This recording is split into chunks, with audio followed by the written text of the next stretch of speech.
So I acted kind of like Sheriff Reams, who's here for Michelle today. Just kind of shooed folks away when it was necessary. And we had an opportunity to talk about our dads. A lot of you know I wasn't going to be here today because I was going to go be with my dad. And I'm leaving tonight to go do that. But he's got bone cancer, 92 years old, always smiling, always happy, always loving what's going on with this president, with our conservative movement, with the fact that we are standing up for the men and women of law enforcement, the men and women of ICE, right behind us. So Mark Levin put his arm around me, and I told him that my dad really loved his new book on freedom of the press. My dad had 8 brothers and sisters, and his last living brother was a TV producer in New York City, big time. And he swears by, lives by, loves the New York Times. So, my dad, after reading On Freedom of the Press, had a little bit to say about the New York Times.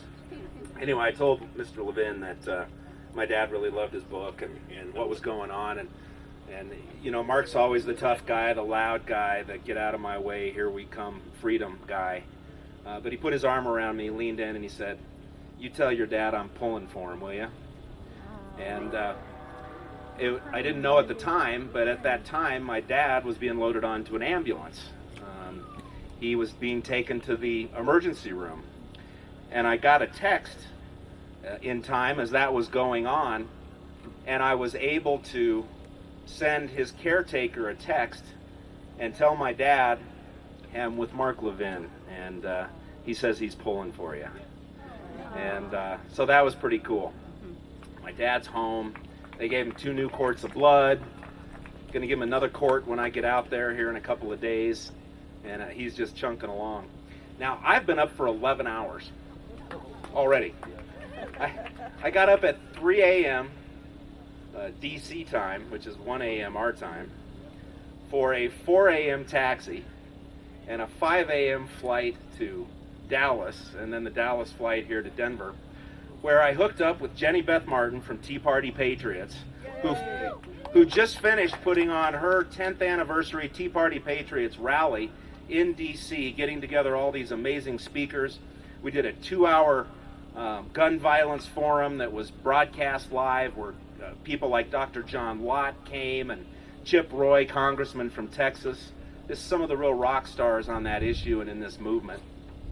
She even arranged for some of us there at the rally to have a White House press briefing, where we, had to go through the Secret Service background checks and get into the cool room. I'll be posting some of those pictures up, where we heard from great people like Ken Cuccinelli. And I'm not going to get sidetracked today on all of it, but on radio shows I'll be doing down the road, and things I may be writing or posting or putting out on social media. I got to tell you, in spite of everything you see, minute after minute, day after day, week after week, month after month in the media, the things we learned about what they're doing with immigration, the things they're doing behind the scenes, the things that they're working on implementing, the way they're getting around a Democrat-controlled House by using, the regulatory power and the executive power of the presidency. And for anybody who was at Western Conservative Summit and remembers the topic of my speech they didn't get this advice from me, I'm sure. They probably already knew it, but I'm the only one who talked about it at the Western Conservative Summit, that it is time that the presidency, the executive branch of the United States government, push back on these district judges from Hawaii or Washington State or elsewhere that somehow think that they've gained the power and the jurisdiction to issue state nationwide injunctions to stop the policies of the duly elected President of the United States. And the fact that they're starting to push back on that, they got a really good ruling from the U.S. Supreme Court, where one of those judges said, it was great. They're not even in session, and they got together, and I think it was an 8-1 ruling or something like that, almost unanimous. I think Ruth Bader Ginsburg was the only holdout. I don't know who signed that for her, because that is one tough lady, though. You've got to give her a great deal of credit for hanging in there. I mean, really, if you were one of the most liberal justices in the history of the United States, and you are at this pinnacle, you know, a Supreme Court justice, and you knew that your days are numbered. I mean, she can make it, but she's not well. She's what, stage 4 pancreatic cancer, I think was the last round. She knows her days are numbered. And you saw what Donald Trump is doing on the border, is trying to do to get government out of our health care. All of the regulations, all of the different, just the individual actions, the way he pushes back against our enemies, pushes back against our allies when they're taking advantage of us. Just thing after thing after thing. If you were that one super liberal Supreme Court justice, wouldn't you be true forever? I mean, she's got to hang on, because that court is going to move the right direction, back toward the Constitution, if she has to step down and Donald Trump gets to get another justice. That's not why we're here, is it? We're here today because on July 12th, a group at the paper said there were maybe even a couple thousand people there. I hear there's only like 100 right now, but it turns out in an hour or so. But were peaceful. They were here. We don't agree with them, but they were exercising the same right that you and I have to be here today, peacefully. And then 30 or 40 of the rabble-rousers, 30 or 40 of the troublemakers had to breach the gap, trespass onto this land, and tore down an American flag, caught it on fire, tore down a Blue Lives Matter flag, and hoisted the Mexican flag in its place. So when Michelle and I started talking about this whole thing, we had like 2 days before Labor Day. And I'm just going to tell this story for everybody who, you know, may not know all the details. We had about 2 days before Labor Day, and we thought, hey, it's Labor Day, got nothing else to do. Let's do a Stand with ICE rally. She's got dozens of these planned around the country, already scheduled, plane tickets and everything. But we wound up having the very first one right over there in front of that bridge on Labor Day. And there were an awful lot of you that I see here that turned out for that. Thank you for that. But what happened at that rally was unconscionable. You all know Tay Anderson, the school board candidate in Denver, young socialist, communist, radical, with his bullhorn and his siren in our faces. The woman who tried to hit Michelle Malkin with one of her signs. And the multiple times that black conservatives who were standing with us on Labor Day were called the white man's N-word and other variations of the word that I just don't feel compelled to say. And it went unchallenged. It went unchallenged by law enforcement.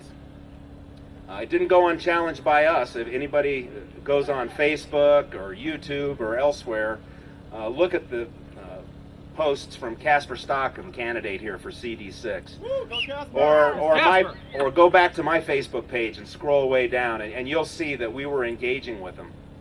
But the police refused to stop the law breaking that was going on. They were disturbing our peace. They were making obnoxious noises. They were interfering with our lawful assembly, which is against the law in the state of Colorado. And on his way out, Tom Tancredo, carrying his Betsy Ross flag over his shoulder, got jerked back. Not jerked, got tugged back. And of course he thought it was a leftist. Turned around and it was a black Aurora police officer. So we walked away from that, Michelle and Tom and I, just furious that we weren't allowed to do what we're going to do here today, which is sing. We're going to do our Pledge of Allegiance in a minute, sing our national anthem. I'd actually gotten up here to say we're going to start in about 10 minutes.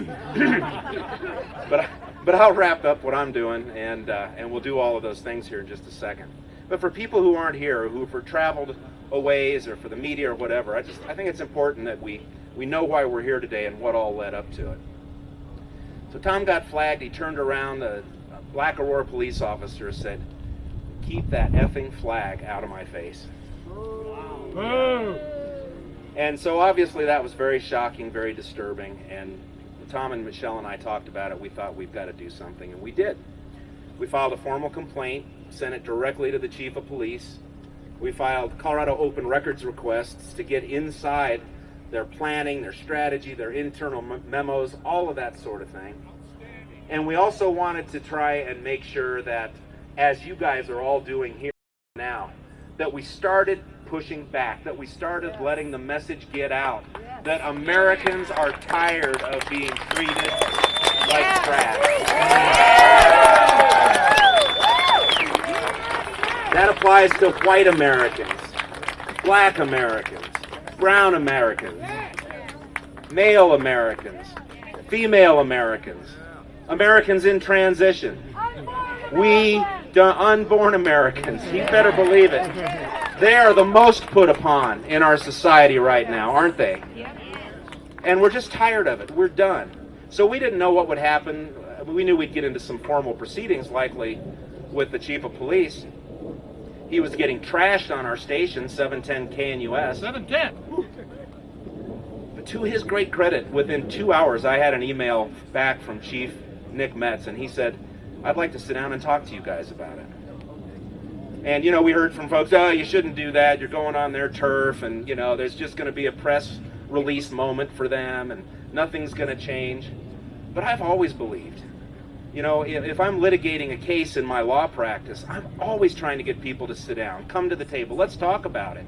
You don't want a judge deciding the outcome of your future with your kids if it's a divorce, or the outcome of your your injuries and your settlement if it's an accident or something like that. You want people to sit down and make those decisions who actually know all the facts. And so Michelle and Tom said, "Heck yeah, let's do it." Michelle wasn't, and I went in the very next day. And the chief of police had all of his, he had video up for us, had security cameras up, the video off the security cameras so we could see everything that happened. And I will say this about the cop who tugged on Tom's flag. He, as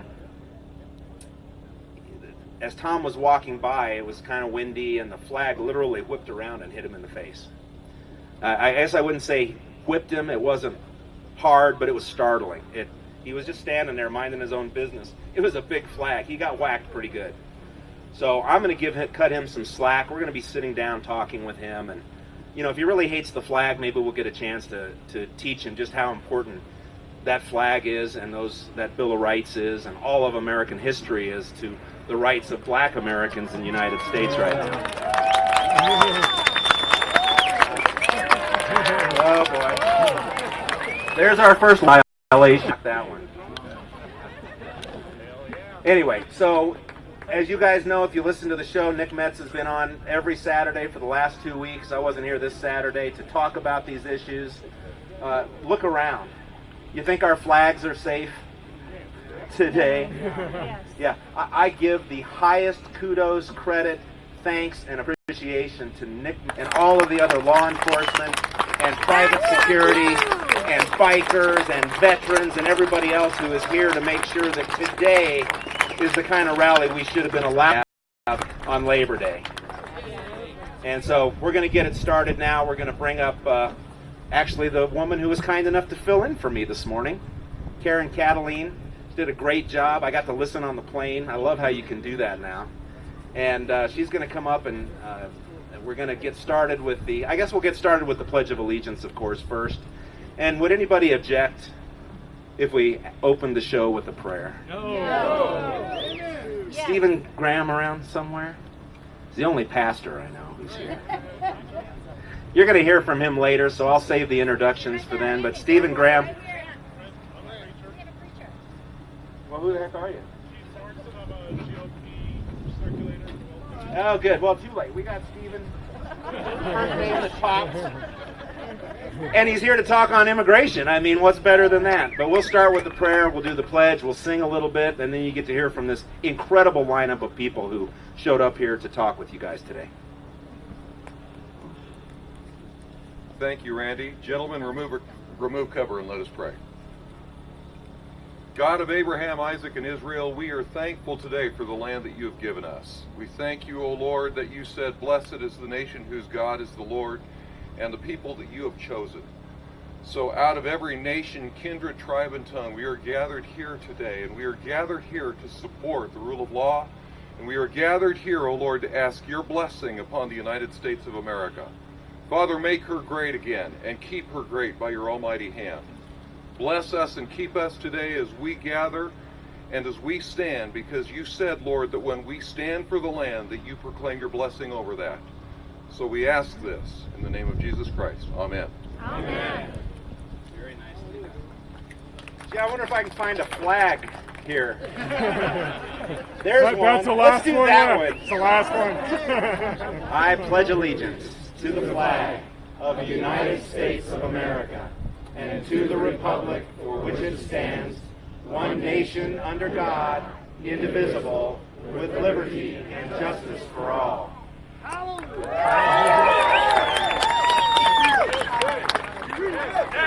USA! USA! USA! USA! USA! USA! USA!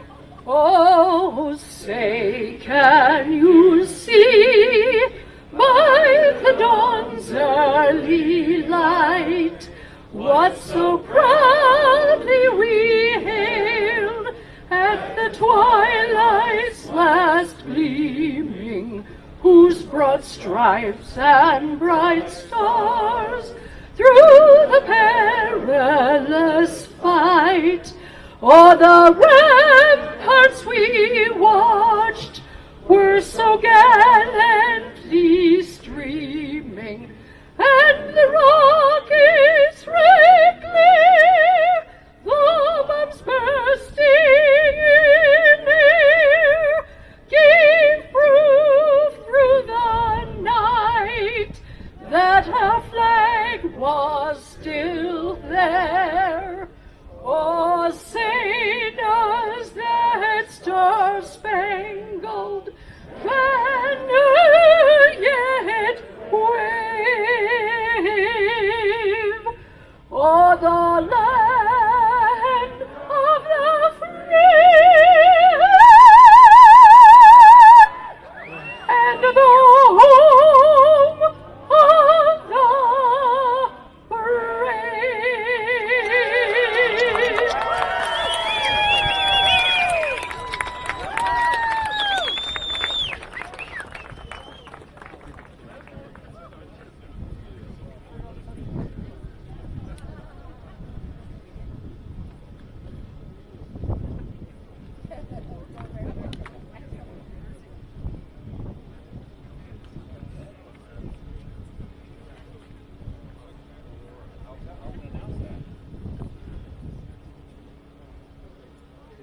Wow, I made my first mistake of the day.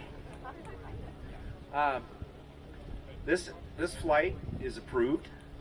That flag is up in FAA space. And I guess it's all been worked out, because I was asked about flying drones and flags around, and the police put out their rule that said no.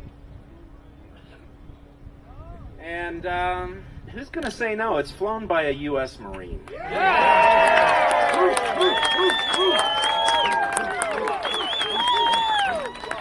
Is David Booth close to the podium area? David? Can you come on over? You guys were in town. I wasn't. I watched with great joy my colleague at 710 KNUS's excursion into the neighborhood where the director of this facility lives, Johnny Choate. And he FaceTimed live that whole ridiculous, obnoxious, evil protest march that they did.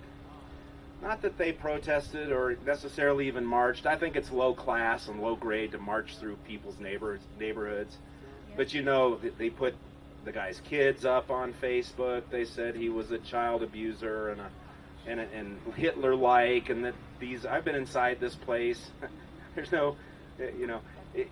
I stayed in hotels on this trip that were worse than the inside of this place. I know they can't get out, but unless they want to leave the country, I mean, that's okay. But there was a neighbor there who, you know, was concerned. Somebody who's got has got kids of their own, and they love their neighborhood, and they love their peace and quiet, and they're minding their own business. And he made contact with Michelle on our Facebook post for this event, and he and I got to communicate a little bit too. And I just love how the neighborhood showed up for that protest. And fortunately, he's here with us, so I'd like him to tell you a little bit about all of that from his perspective. Please, a round of applause, a warm one, for David Booth.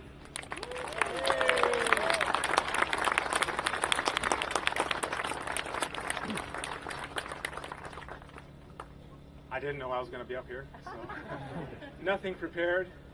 But yeah, I saw it on Monday on Facebook that the police, or Aurora Police Department, were coming to our HOA meeting Wednesday to talk about an ICE protest in our neighborhood. And I was like, what? You're not expecting that in your own neighborhood. I can understand them protesting down the street here, but not in a neighborhood where people are trying to go about their daily lives. So I did talk to Michelle and Randy, got some advice, and basically started talking on Nextdoor and our local Facebook page, and found there was a big group of people that thought just like I did, that were true Americans, supporting the Constitution. And basically we all got together and we had a block party, or a cul-de-sac party, right in the middle of their route. One of the guys lived right there. So we just had a party. We were cranking our Toby Keith. And just enjoying our neighbors until they came by. And then when they came by, it got pretty hectic. They were shouting their chants and calling us racist. To be honest, most of them, half of them look like they were kids, like college, high school, middle school, that probably don't even know what they're doing. They've been indoctrinated by their teachers or whatever. But is there any injury or property damage in the neighborhood? Any assault? they, for the first, 4/5 of it, they stayed on the sidewalk like they were supposed to. But I hear that towards the end, they started getting in, they were in the guy, Mr. Cho's yard, and they weren't supposed to be. And then I believe when they got back to their ending point, some of the ones that, that are just violent or whatever, it started acting up and they got arrested. But as far as our neighborhood goes, we came together and flew the flag. And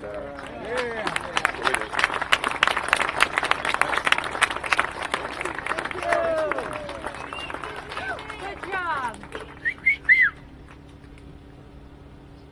I couldn't hear all that. Did he mention the sprinklers? I love the families who turned on their front yard sprinklers. That's what I was thinking, man. I'd been watering everything.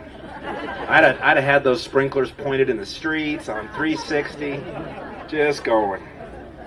If you haven't seen that, there had been, Stefan will update this when he comes up, I imagine, but last I heard there were 6,000 or 7,000 people that had watched that rally, or that protest in the neighborhood.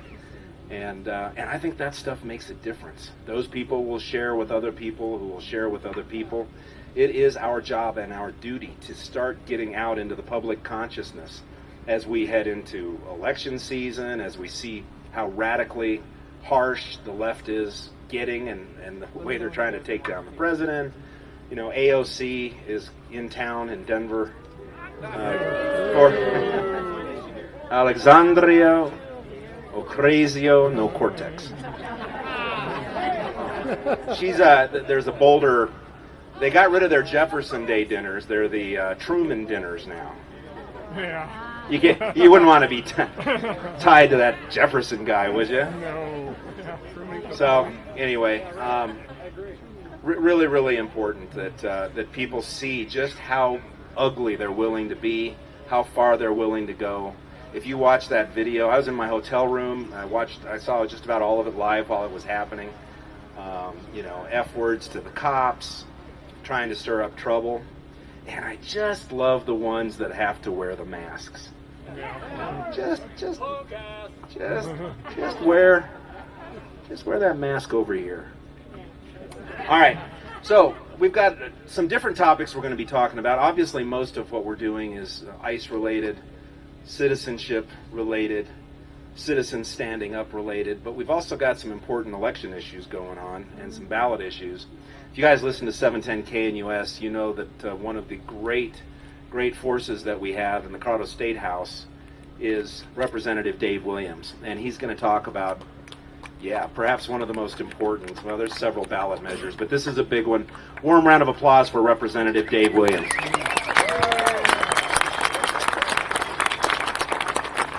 Thanks, Randy. Ladies and gentlemen, I'm Latino. I'm an American. I support our president, and I stand with ICE.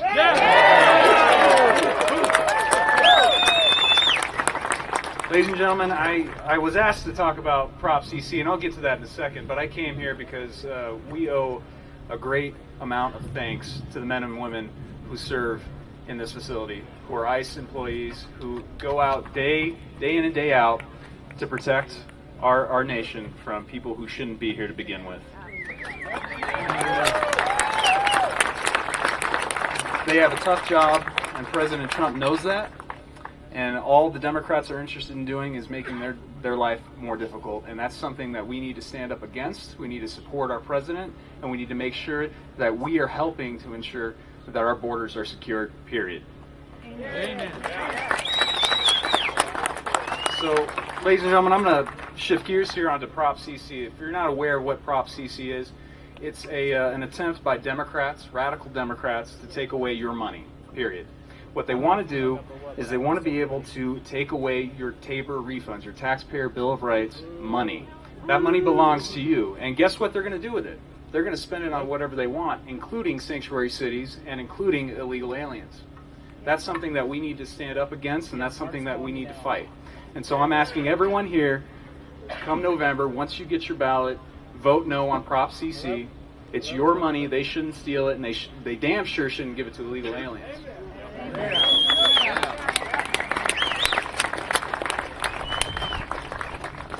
So tell your friends too. Tell them to vote no on Prop CC. And while you're at it, let's gear up for 2020 and make sure that President Trump is reelected. Let's make sure that we restore balance back to our state in 2020, help get some liberty-loving conservatives into that state house so we can tell Governor Polis what to do with himself.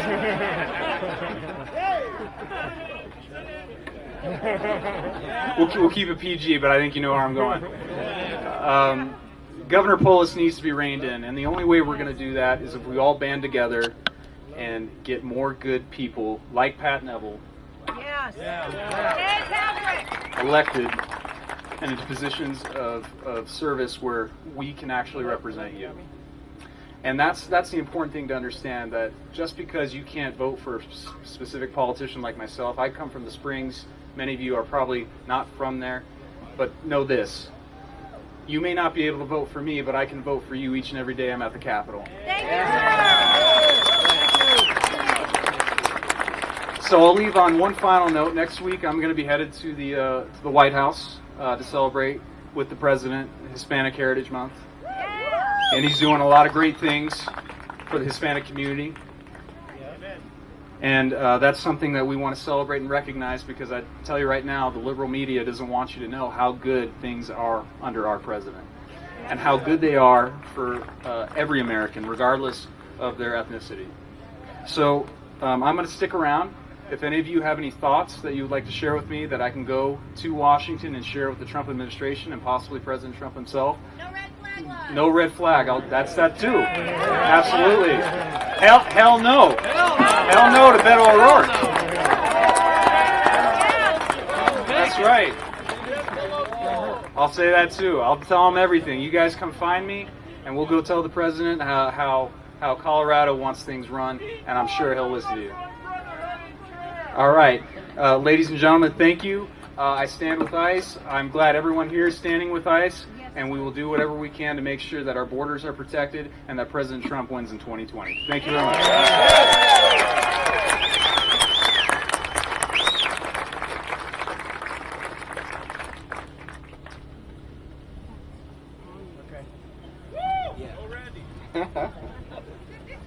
Did I mention I've been up for? 12 now. It's 12. I feel so good. All I got to do when we're done here is go get on a plane and fly away. So it's all good. We just have so many people for you to talk to, and it's always fun to direct traffic. You know who I'd like to bring up now? John Sampson, are you close? The thing I love about John, I'll let him tell you more about himself and his history.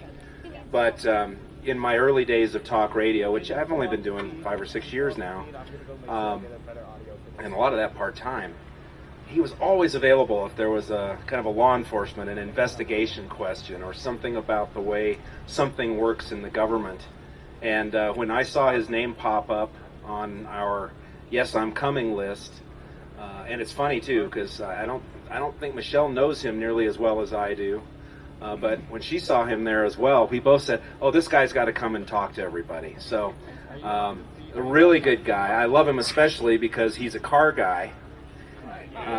Unlike Sheriff Steve Reams' 800 horsepower Mustang, which I think my 507 horsepower Fairlane with nitrous could take in a quarter. I'm not sure I could touch any of this guy's cars, but he's a really good guy. He's retired from his government work, but he brings a lot of experience, perspective, and passion. And I'm really glad to introduce you to my friend John Sampson.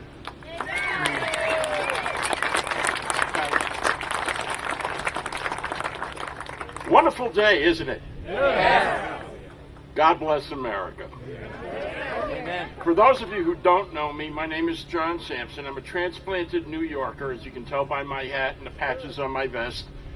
I started my life off in law enforcement as a police officer in New York, and then in June of 1981, I got hired on with the old Immigration and Naturalization Service.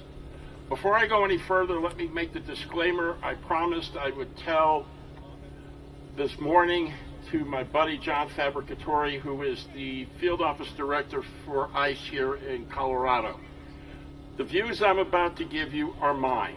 I am not speaking on behalf of the men and women of ICE, the Department of Homeland Security, or Immigration and Customs Enforcement. Now that we're out of that part of it, I worked with the old INS and its successor, ICE, until August 30th of 2008, 2 days after Barack Obama accepted the nomination to run for president in 2008. So I got out in time. Since then, I've started my own consulting firm, and I'm helping U.S. citizens who fall victim to sham marriages by foreign nationals who trick them into marrying so they can get a green card. But I'm not here for that. Sir Edmund Burke wrote that all that's necessary for evil to triumph is for a few good men, and I'll add women, to do nothing. Well, looking around this crowd, evil's not going to triumph. I worked in that facility. I know what's behind those walls.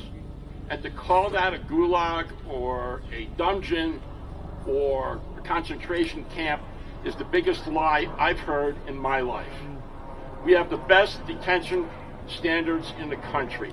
These individuals are treated with courtesy, respect, and humanity. I am glad that you are all out here supporting the men and women of ICE. I can speak for them for this part of it. I know they appreciate it. Thank you for coming out. God bless the United States. God bless Donald Trump.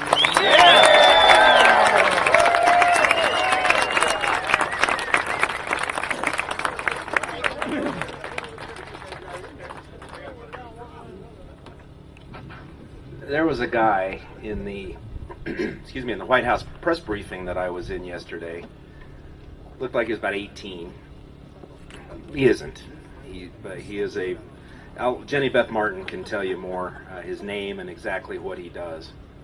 But he told a story as he came to brief us on some different strategies and some things that are going on in the Trump administration about the fact that he was a young man in California, and his dad got fed up and got involved in the Tea Party movement. And this is a guy who clerked for, I think, a Supreme Court justice or a high up federal judge. Smart as can be, just unbelievable. But he said, it's the guy that's in the Trump administration right now at a high level of policy and decision making, young as can be. He said, I would not be standing here talking to you, Tea Party patriots, but for the Tea Party. Woo!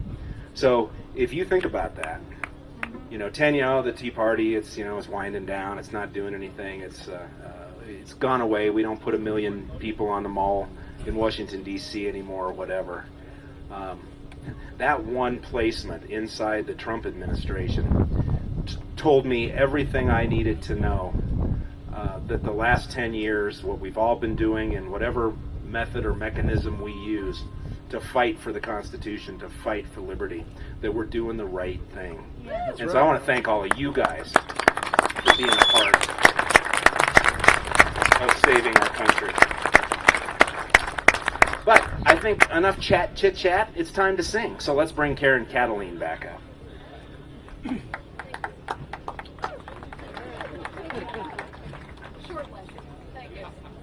So this song is very beloved, and it was written by a guy who also wrote White Christmas, a nice Jewish guy named Irving Berlin. So please sing out with me, sing loud and proud so that those guys can hear it, okay? We're not going to sing White Christmas. We're going to sing God Bless America. He had a finger on the pulse of America, that Irving Berlin, didn't he? Okay. God bless America, land that I love. Stand beside her and guide her through the night with the light from above, from the mountains to the prairies, to the oceans, white with foam. God bless America, my home, sweet home. God bless America, my home, sweet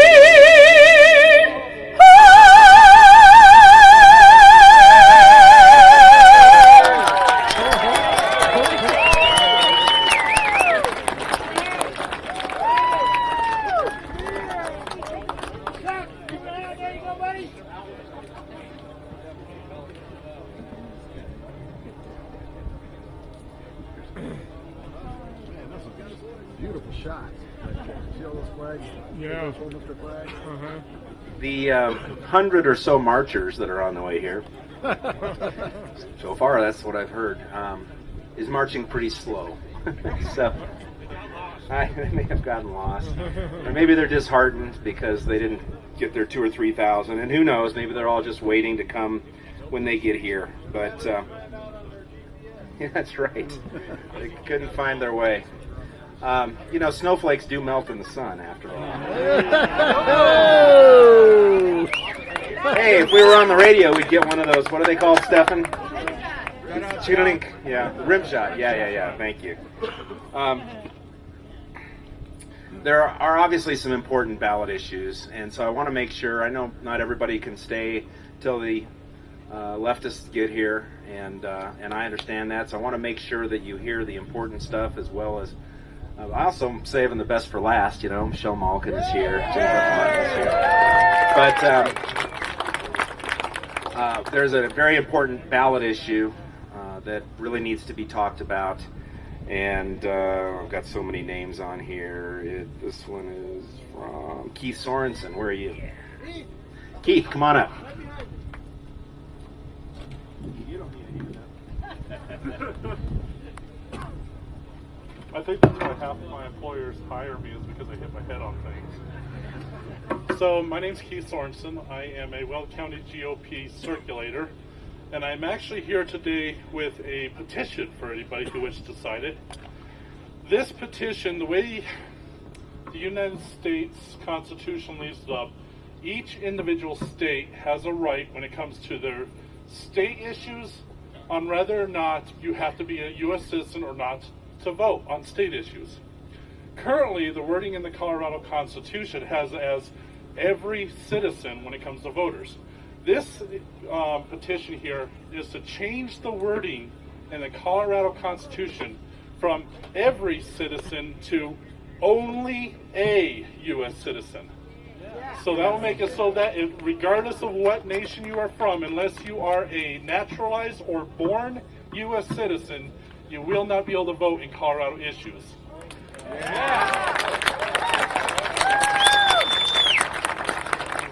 Now, for those people out there that are saying I'm a naysayer, that I don't agree with immigration and all that, first of all, there's a difference between immigration and illegal immigration. And no, illegal immigration is not immigration. My wife came here July 15th on a CR1 spousal visa. She's a brand new to the United States, and she plans to get her citizenship when she's available to do so, but she's doing it legally. So I will be over there. I have a couple chairs set up. Well, I will be there with this petition for people to sign. Currently, today, I have 2 packets filled. There's 40 signatures a packet, so there's 80 there, plus another 20 on this one. So we have 100 signatures today. So anybody else who wants to sign this as a Colorado voter, you can come sign it. So thank you. Thank you. Oh, and we need 180,000 signatures. And if you want to know more information about that, just go to your local GOP. They'll be able to get you more information about where to go, how to become a circulator yourself, etc., etc. Anybody can volunteer to be a circulator. Thank you. Thank you.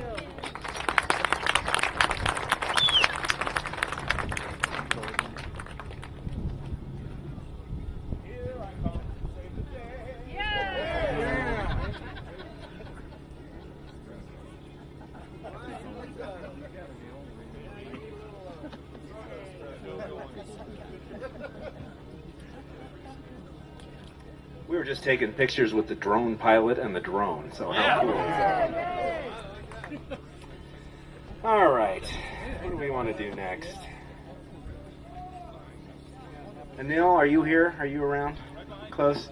I don't know how long you have, so I'm gonna go ahead and bring you up now in case you can't stay very long. Anybody in the crowd know the name Anil Mathai? I'll let him do the rest then.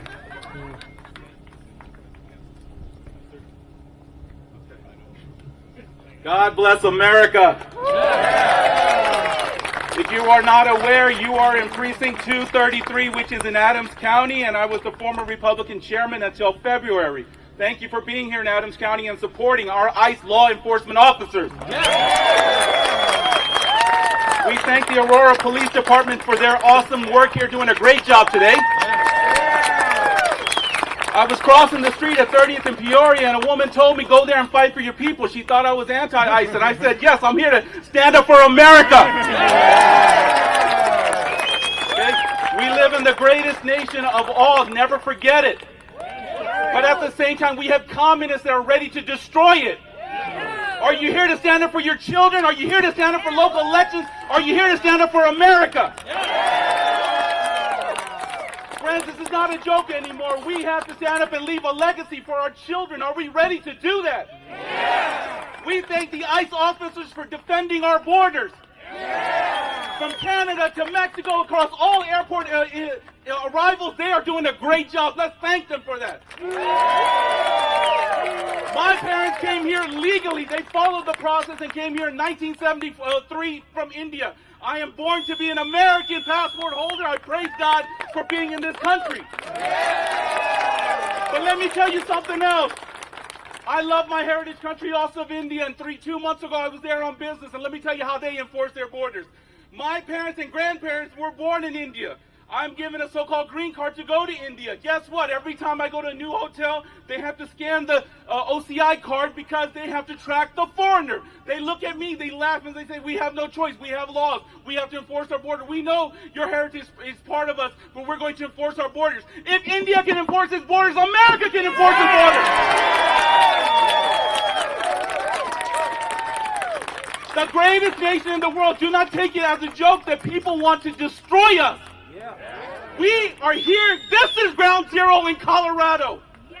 This is where we're going to stand up and fight and win all 64 counties. Get there and let's win our local elections. Let's take back our school boards and our city councils this year. And then let's get the president back and re-elected in 2020. Are you aware where the president is today? He's at the border with the wall. Praise God. Awesome country. Love this country. I've been to 54 countries in my life so far. And everywhere I go, I have to have a passport and a visa. Every country enforces its laws. We better enforce our laws. Thank you, Randy. Thank you, Patrick. Thank you, Michelle. Thank you, Sheriff. Thank you to everyone. Thank you to John. Again, John and me. He was our vice chair in Adams County. We have a great nation. We must fight for it. We cannot lose it. This is America. I love this country. Every time I land back in this country, I am proud to be an American. Continue to stand and fight. Thank God for America.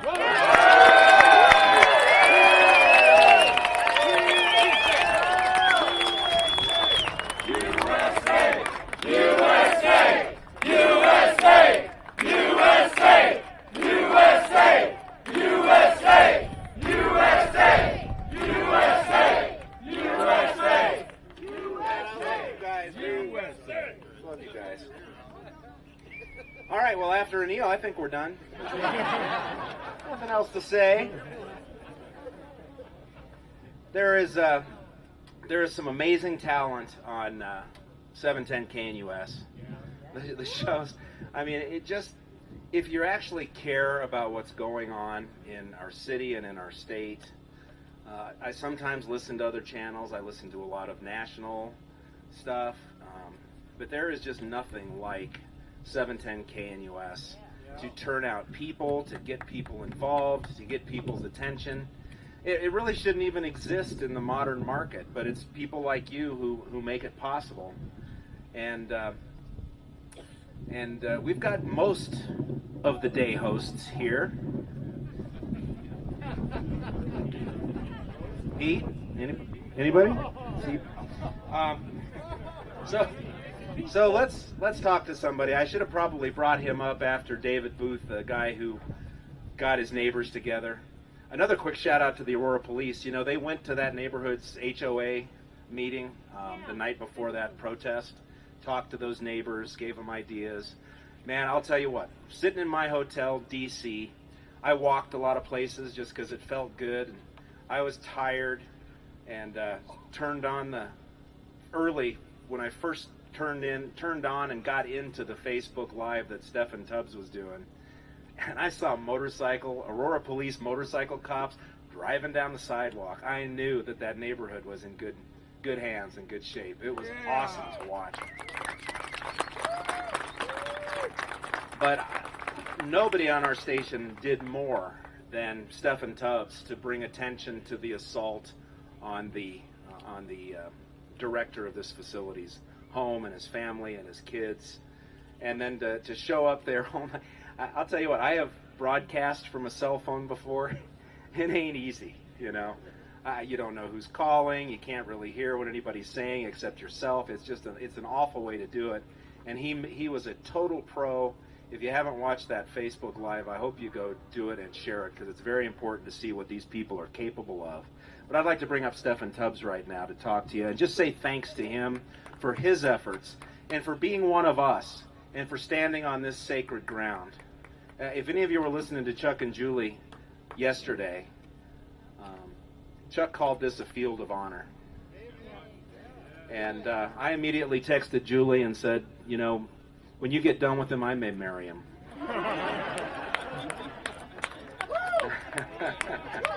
So, and they're here too. You're going to get to hear from Chuck and Julie as well. But Stephen Tubbs is here right now. I'd like to welcome him up. A warm round of applause for my colleague and fast becoming a dear friend, Stephen Tubbs.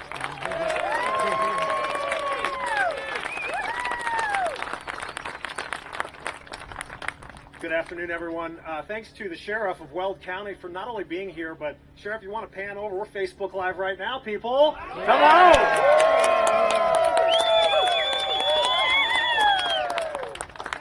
If I can ask for a raise of hands, how many United States veterans do we have here in the audience today?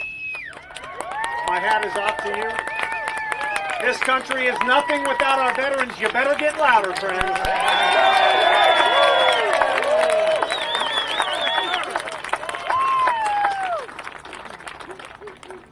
I am a civilian, but proud to represent the United States Navy and a $3 billion USS Colorado nuke sub.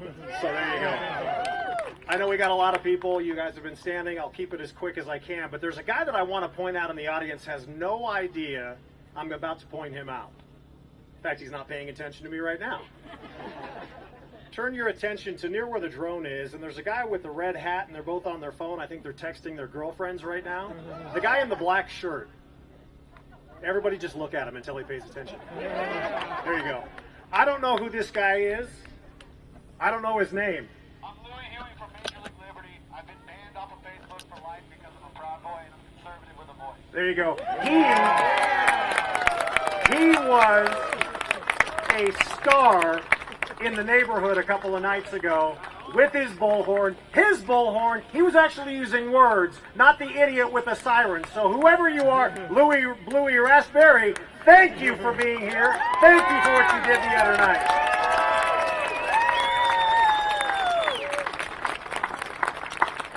And when you can get a hug from Michelle Malkin on a Saturday afternoon in Colorado, come on.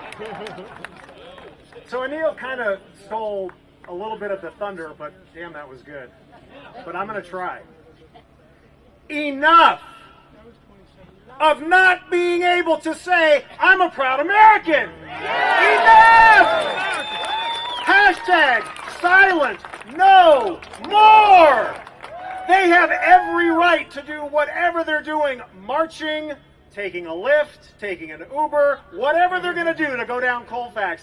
We have our First Amendment, as my colleague Peter Boyle says, to protect what we don't like.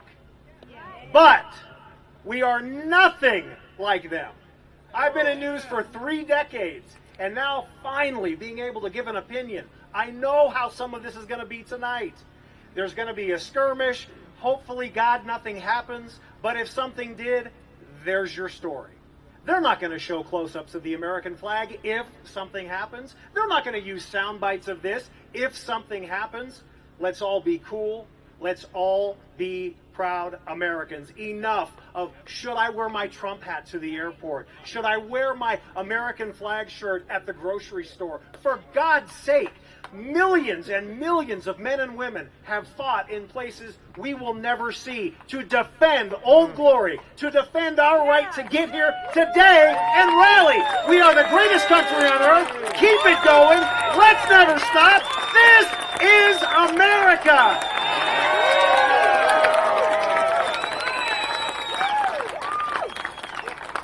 I about blew a head gasket there. I do want to say thank you to the men and women in uniform, to the men and women who are on this bridge, an apology that some in our society actually thought it was okay to tell an Aurora police officer in a quiet suburban Denver neighborhood the other night, I hope you swallow a bullet. That is not representative of more people in Colorado. They are not the majority. They may have more people. They have nothing better to do. Keep America great. Elect Donald Trump again to the White House. And for the love of Pete, please still listen to us on 710 KD. God bless you. God bless America.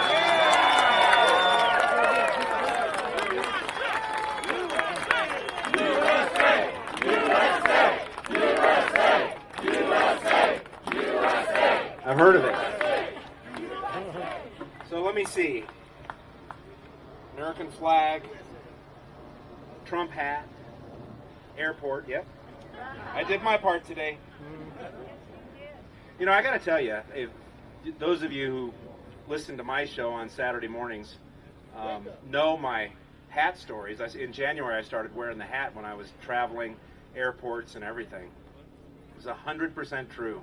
I have not had one negative comment, not one, in what is it now, September. And, you know, I think you can tell sometimes people look and then they look away or whatever, but, you know, if you look like you're alive, they're not willing to confront you. They don't have the guts to. But what I have had is airline pilots and TSA agents and just people walking by. Washington, D.C., I was walking from my hotel to the Capitol for the Tea Party rally, and this guy was walking, a young guy with his wife and 2 little kids, and sidewalks are pretty wide, and I was kind of focused on my phone and stuff. I just so glad I looked up at the right time, because he was trying to catch my eye, and as soon as I looked over at him, got the thumbs up and the nod. They're out there, you know. There's a lot of us out there, and we need to embrace each other and not be afraid. You know, if Stefan ever runs for anything, I'm voting for that guy. Holy crap. Whew.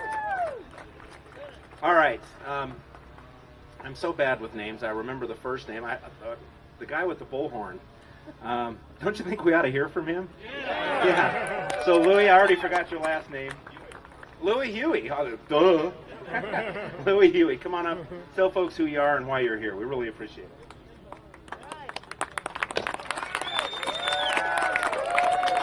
What's up, Patriots? How we doing today? I am Louis Huey, Colorado Proud Boy. I also run the podcast Major League Liberty. You've probably seen me and my boys in Portland, Berkeley, New York, California, Austin, Texas. We've been all over the place. We're the ones on the front line taking the pepper spray and the beating from Antifa and the Marxist leftists out there. I can still taste the pepper spray from Portland last month. What's happening in this country today is out of control. The mainstream media is painting a narrative that me and my boys are white supremacists and Nazis. I'm a Hispanic American. I am not a Nazi, nor am I a white supremacist. I mean, I must be the worst white supremacist around. Am I wrong? Right?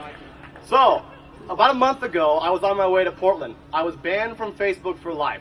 Facebook said that I belong to a criminal organization and I support terrorism. Yet Antifa is still allowed to go on social media and post and call me nasty names, dox me, threaten me and my family, break my patio door window, pepper spray my house saying a Nazi lives here, threaten my children's life because I have a voice. They took me off of Facebook and Twitter and YouTube because people listen to me, because I'm out there. I'm actually on the streets giving you guys the real news. CNN, MSNBC, HuffPo, Salon, all the fake news media, they want you to be stupid and they want to call you Americans names. They want you to come home and watch that force-fed crap and believe their lies that they're spewing out. They don't want people like me on the phone, on the ground with a phone recording what's really going on. 9 of my brothers in New York are being up on charges right now for terrorism and assault. They were defending themselves from an Antifa horde. Now they are facing up to 15 years in prison. I have friends in jail right now. This is political persecution. Has nothing to do with what their actual actions were. It's absolutely ridiculous. I held an event last September at the Capitol building called the Rally Against Internet Censorship of Conservatives. 7 Antifa members were arrested because they attacked my friends with metal batons, split their heads open, and attacked police officers. Only one of them actually got charged with anything, and she's on 1 year of unsupervised probation.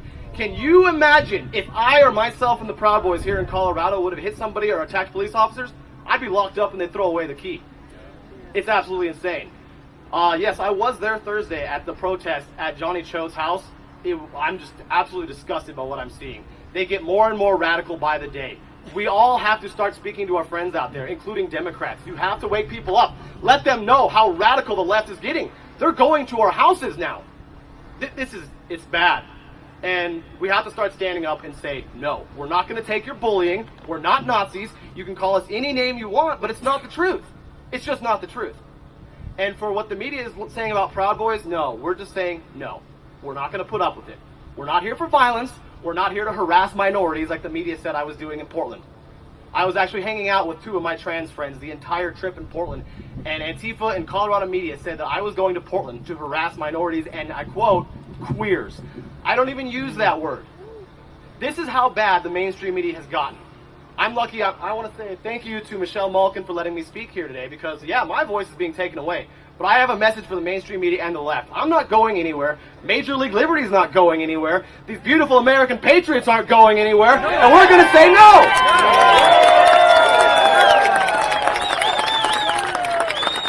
I just want to say, please get out there, help support Casper.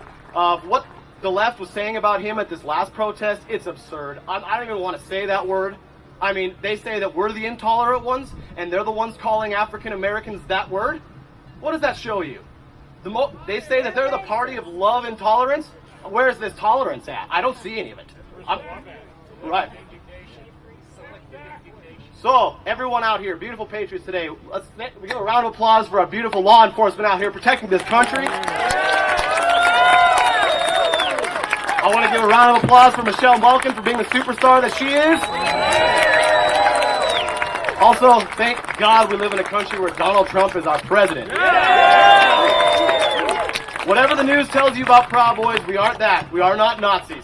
I will say this, though. We are that first line of defense, and we will make America great again. God bless America.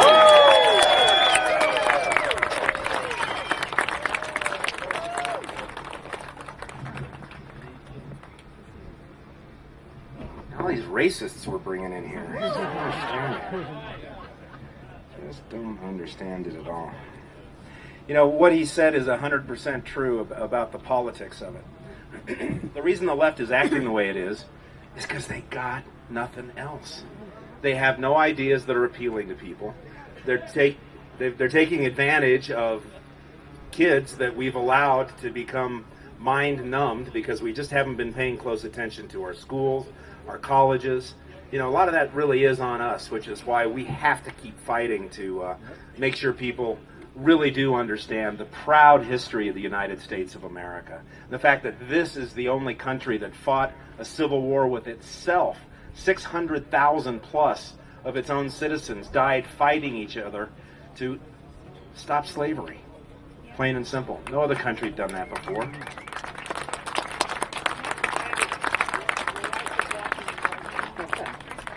Hi, baby. I love you. Facebook Live. I haven't even been home yet. Straight from the hotel to here, and I'm not going to get to go home. Anyway, you know, this country, the people that live in this country, almost without exception, even the ones at the lowest levels of the poverty spectrum, live better than the vast majority of the people in the world. They live better than the vast majority of people who've lived in the world. And the folks on the left, the folks who are marching, all 100 or so of them, to this facility, they want to tear that down. They want to change history. They want to stop our newer generations from understanding just how blessed they are to have been born on American soil.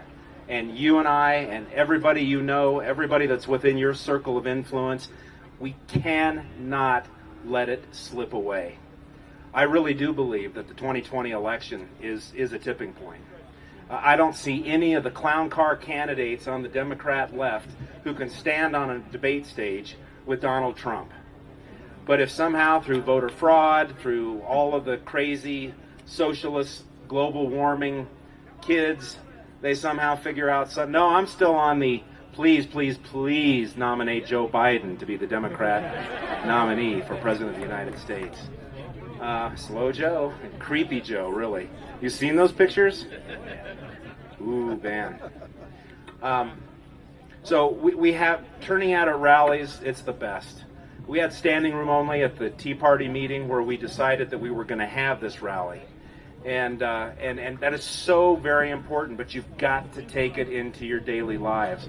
You've got to find ways to influence the people you love and the people that you don't maybe, but they still listen to you. Get those conversations going. And remember this, if you're in a group of people, your job isn't to convince the person that you're disagreeing with. Your job is to educate all the people that are listening to the conversation that you're having. So don't be focused on the win or, I got the better of you, because that is not what it's all about. There was a young woman at the 10th anniversary Tea Party rally in D.C. who, just unbelievable, 21, 22 years old, started Young Americans Against Socialism. And she's on Fox News, she's national. I'm going to connect her with Michelle Malkin. Talk about two spark plugs for liberty.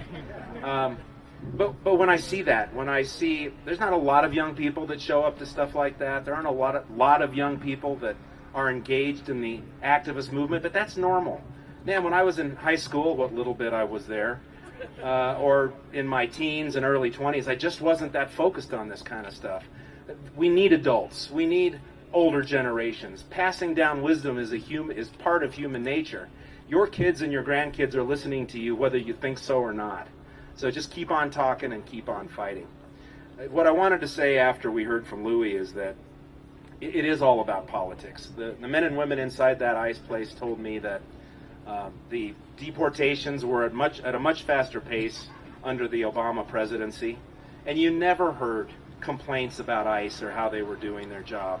It didn't start until the election of Donald Trump. It is pure politics, pure distraction. They are desperate to try and crawl themselves back into power. It's up to you and me to make sure that that does not happen. So you being here, this really is ground zero. This really is a start. So in some of my early, I guess you can't call them, I didn't have any opening remarks. I just have remarks. Go on and on. But I talked about the black conservatives that stood with us in front of that bridge on Labor Day. And were called just simply the most vile of words and names by those radical agitators on the left. And one of them is here. And so I'm going to ask Eric if he'll come up and talk to you a little bit about why he's there. Eric the caller from 710 KNUS.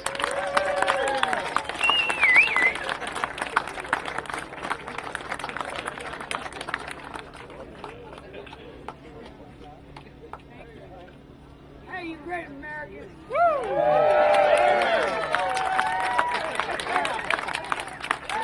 Oh man, you guys are awesome.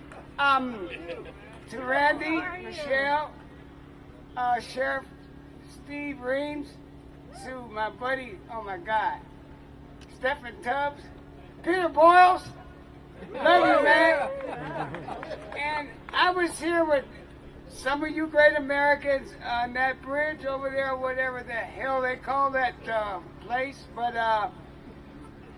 them bad guys had called me and oh my God, Casper started with some bad names. This guy, I'll never forget him. He's a devil, a paid devil from George Soros, no doubt. And I think you guys are, my God in heaven, you guys are beautiful out there from this stage. And then I want to say thanks to all the ICE agent and Randy. I'm going to say this on your behalf because of Chief Metz, okay? Thanks, Chief. But anyway, last but not least, if Barack Hussein Obama's mama would have swallowed him, we wouldn't have these problems. God bless America.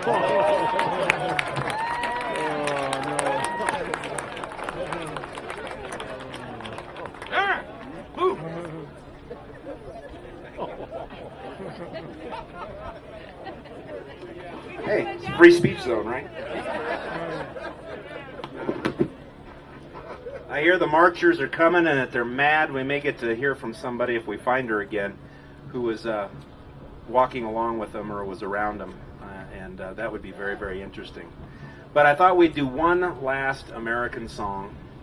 And I'll also ask Karen if she would prepare some remarks or have some ideas to share with you guys. So I'm going to have Karen Cataline come up. We'll sing America the Beautiful and hear her thoughts, and then we will carry on.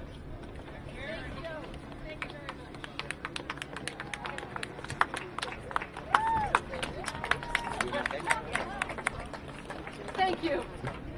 First off, it is an honor to be here. Last time I was here, I did prepare some remarks because it was so important. Now I think I'm just going to speak from the heart, and then I'll finish with America the Beautiful. First off, America the Beautiful, I think it's the third or the fourth stanza, always makes me cry. Because it says, America the Beautiful, for patriots dream that sees beyond the years. Thine alabaster cities dream, undimmed by human tears.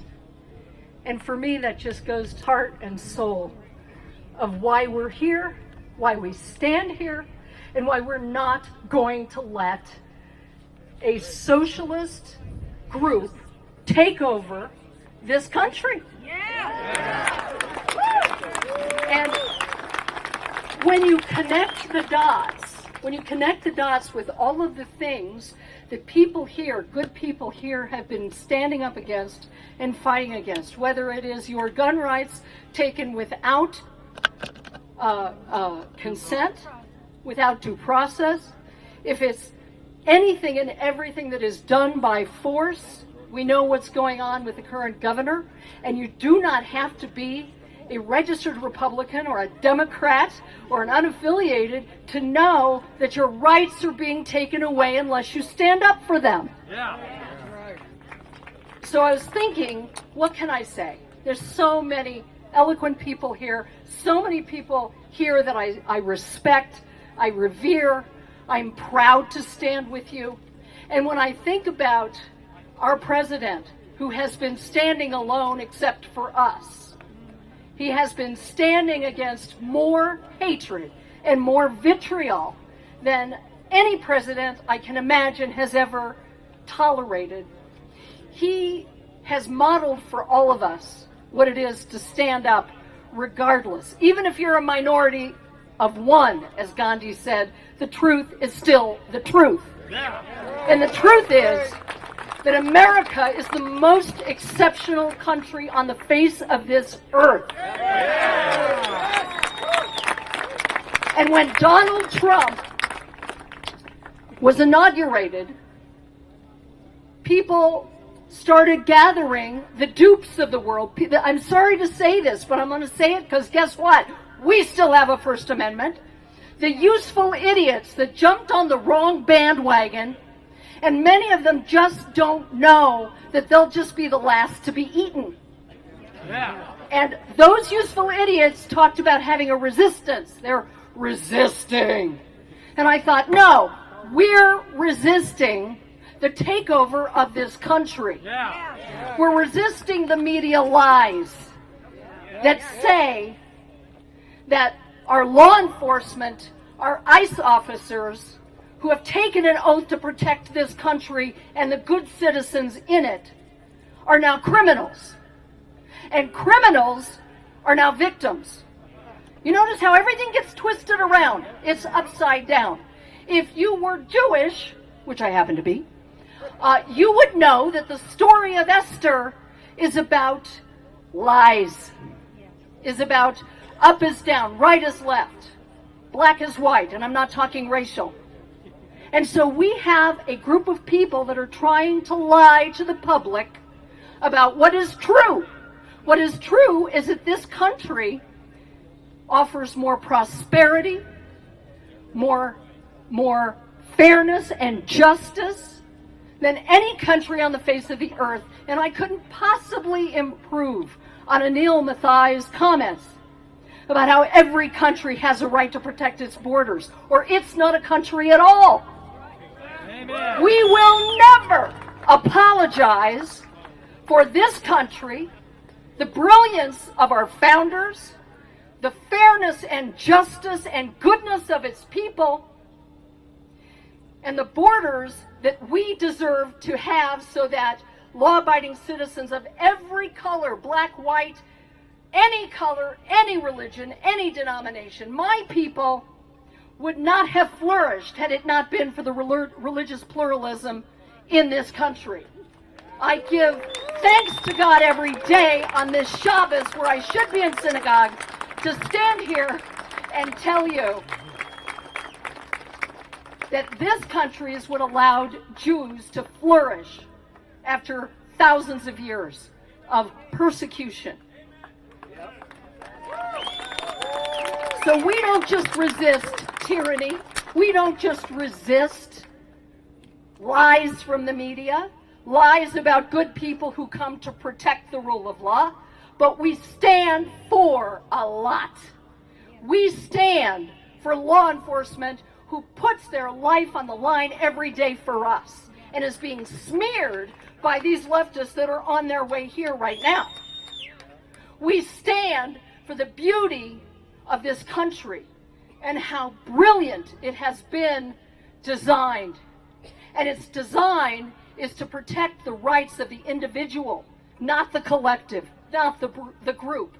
It's about each and every one of us having the maximum amount of freedom and personal responsibility.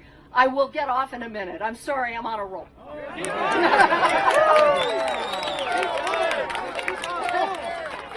Okay, I just, this is part of what I didn't get to say when I had the pleasure of filling in for Randy Corcoran this morning, because I had so many guests. Thank you. Well, another Jewish holiday, the biggest Jewish holiday in all of the Jewish calendar, is coming up next week. Rosh Hashanah, and 10 days after that, Yom Kippur, the holiest day of the year. Some people think we're so efficient, we just ask forgiveness for all our sins on one day instead of asking it year-round, but it's a little more complicated than that.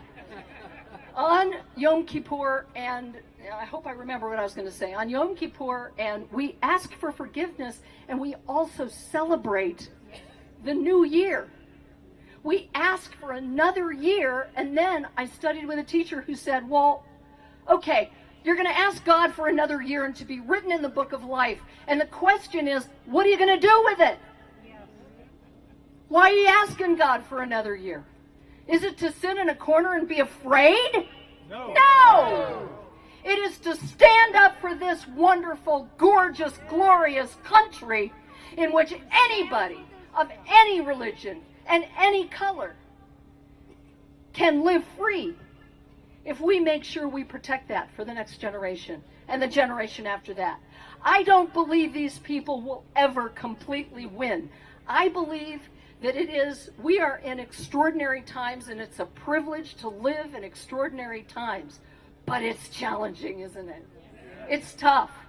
It's tough to watch the president that you know, and you know what he's done for this country, get smeared as a racist, as a sexist, as a homophobe, and on and on and on. They got nothing else. That's all they got. But anyway, so what are we going to do with this next year? Win. We're going to win.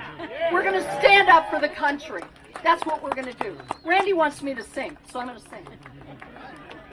Thank you. You're welcome. Okay, and we're going to sing 2 stanzas, all right? And I'm going to give you an A flat.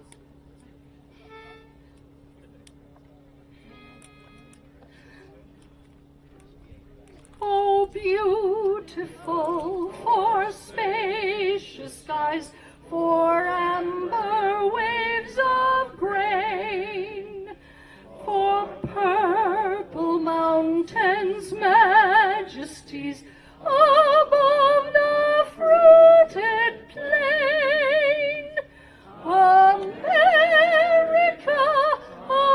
America, God shed His grace on thee, and crown thy good with brotherhood from sea to shining sea. Oh, beautiful for Patriots' dream that sees beyond the years, thine alabaster cities gleam, undimmed by human tears. America,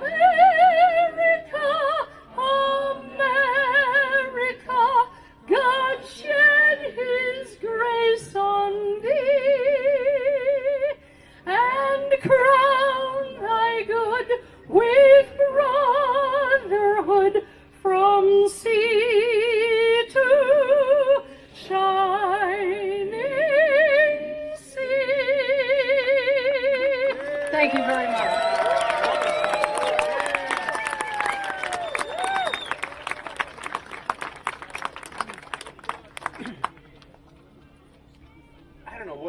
doesn't matter which song she sings or what key it's in. I just can't go that high. I just can't do it. Practice, Randy. Yeah, practice. Yeah, you don't want to hear me singing much. I can guarantee you that. All right, let's see. Who am I looking for? I am looking for Amanda Shea. Is she nearby? Amanda Shea? Yeah, I thought we had Amanda Shea from We Build the Wall. Anybody here of We Build the Wall? She's coming? Okay, good. Well, then I'll just tell you what I know. Tom Tancredo is one of my dearest friends. We spent a lot of time together until his wife made him. We used to ride motorcycles together. No, that's not true. She didn't make him give it up. But, he really is responsible for the level of knowledge that is at least in the American consciousness about the problems of illegal immigration, because he was talking about it a decade before it really became a thing. I mean, under Obama, everybody watching TV, seeing those caravans, seeing what they've tried to do to this president with these, well-funded, well-scripted, gee, if I just read this card, I'm automatically in America, and I get 2 years till my court date. And it's really gotten out of control. But Tom Tancredo was talking about that long, long before. And he's been very successful in many things, happy about very many things. I've never seen him happier than the day that he was down on that southern border and they stuck in the first section of that privately built border wall. And it's beautiful. It is really beautiful. Woo! We built the Do wall. you guys all know the story of the man who put that together, Brian Colfage? No, okay. Well, he's triple amputee. No legs. Only one arm, right? Well, anyway, he's I think it was his second or third tour of duty, and IED got him. And he came home, and, he got healed as he was going to get. Some of his body parts had been blown to smithereens. And he worked through the post-traumatic stress and the depression that must come to a traumatic injury situation like that. And then he started looking around thinking, I'm an American, I'm a soldier, and I still got a lot to give to my country. And he came up with this whole idea to privately build a wall. And I know because I talked to some of these folks. Chris Kobach, I think is his name, former Attorney General in Kansas, and talking with folks in the Trump administration, that the wall that he designed is cheaper and stronger and better than the wall that was designed by the Department of Engineering and all of the other agencies in Washington, D.C. And they're building the wall, and it is really, really cool. But it does take support from people like us. So if she's up here now, I'm going to bring her up to talk about We Build the Wall. A big round of applause. Is she here? Oh, well, come on up.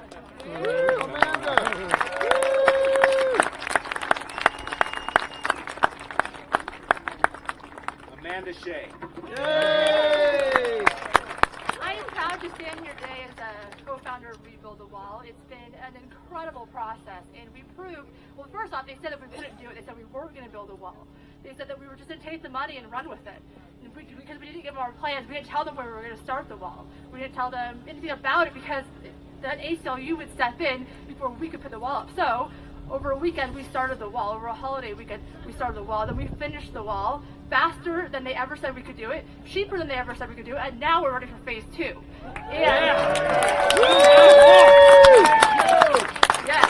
And you can't announce where that's at quite yet, but we will tell you soon, and it's going to be just as awesome as our first one. And we innovated. Our whole plan with the wall was to make it stronger, and they kept telling us, well, people, now that we finally built the wall, they said we couldn't build, they now say, well, people can just climb over it or go through the slats. Well, they haven't been to our wall. We've been to our wall, obviously. We cut off 19 drug trails that's reducing drug trafficking from coming in already into this area. Some of our we're going mile by mile until the whole border is protected. and we're not going to stop. And they're going to keep trying to stop us, and they can't be stopped because the American people want a wall. They paid for the wall. We built the wall with the American people's money for the American people, and we're ready to go again. So please donate. Your donations are going straight to the wall. We're building it for less money. We're building it faster, more effectively, because that's the power of private enterprise. So please donate. You can buy a bollard or a brick with your name on it to prove that you want the wall. And you can go to rebuildthewall.us, and right on our front page of there's a donation link. And $5, $10, $20, whatever you can provide, that would be amazing. We actually raised $2 million on $5 donations alone, and let's keep going. Let's keep building more wall. Aurora ICE is what we're doing here, and the crowd that's coming, by the way, to protest ICE is a much different crowd than this beautiful group of Americans, and we can't wait for them to show up so you can see the difference. And there's a lot more of us, and we're a lot more peaceful. I can promise you that.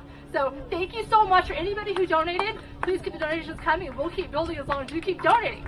Thank you. Build that wall! Build that wall! Build that wall! Build that wall! Build that wall! Build that wall! Build that wall! Build that wall! Yeah, and you know what? They're building it. Yeah. And so is this president.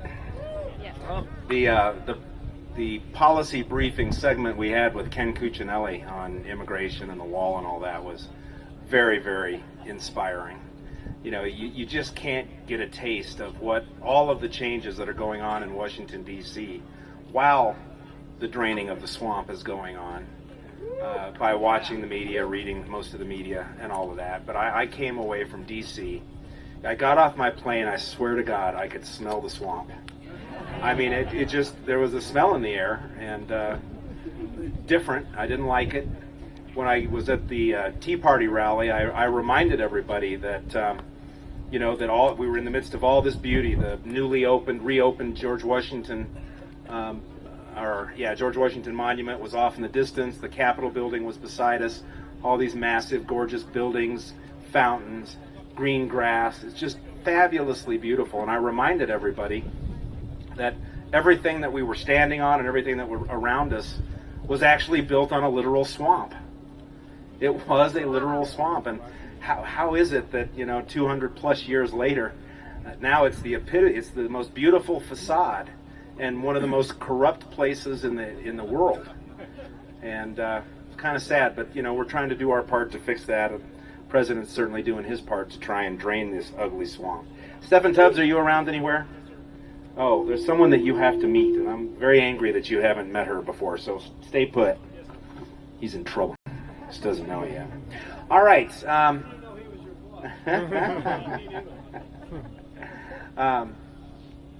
There's a guy that I've known since, in fact, I gave him his very first job, and it's been just amazing to watch him work. He's got far more radio experience than I do. I think his show was one of the very first shows that I ever filled in on. Probably was the first at 710 KNUS. Could have been Backbone Radio. I'm being corrected by him again. But he has a regular show from 5 to 8 p.m. I gave him his first job out of college at my law firm. He had no legal experience or anything, but as he seems to do with everything else he does, he just jumped in, learned, got busy, showed up.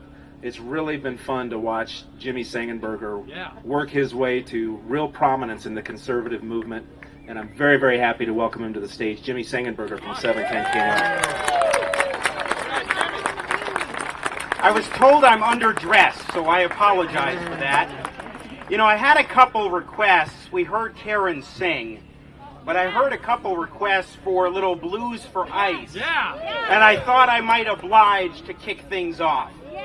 All right, go, man.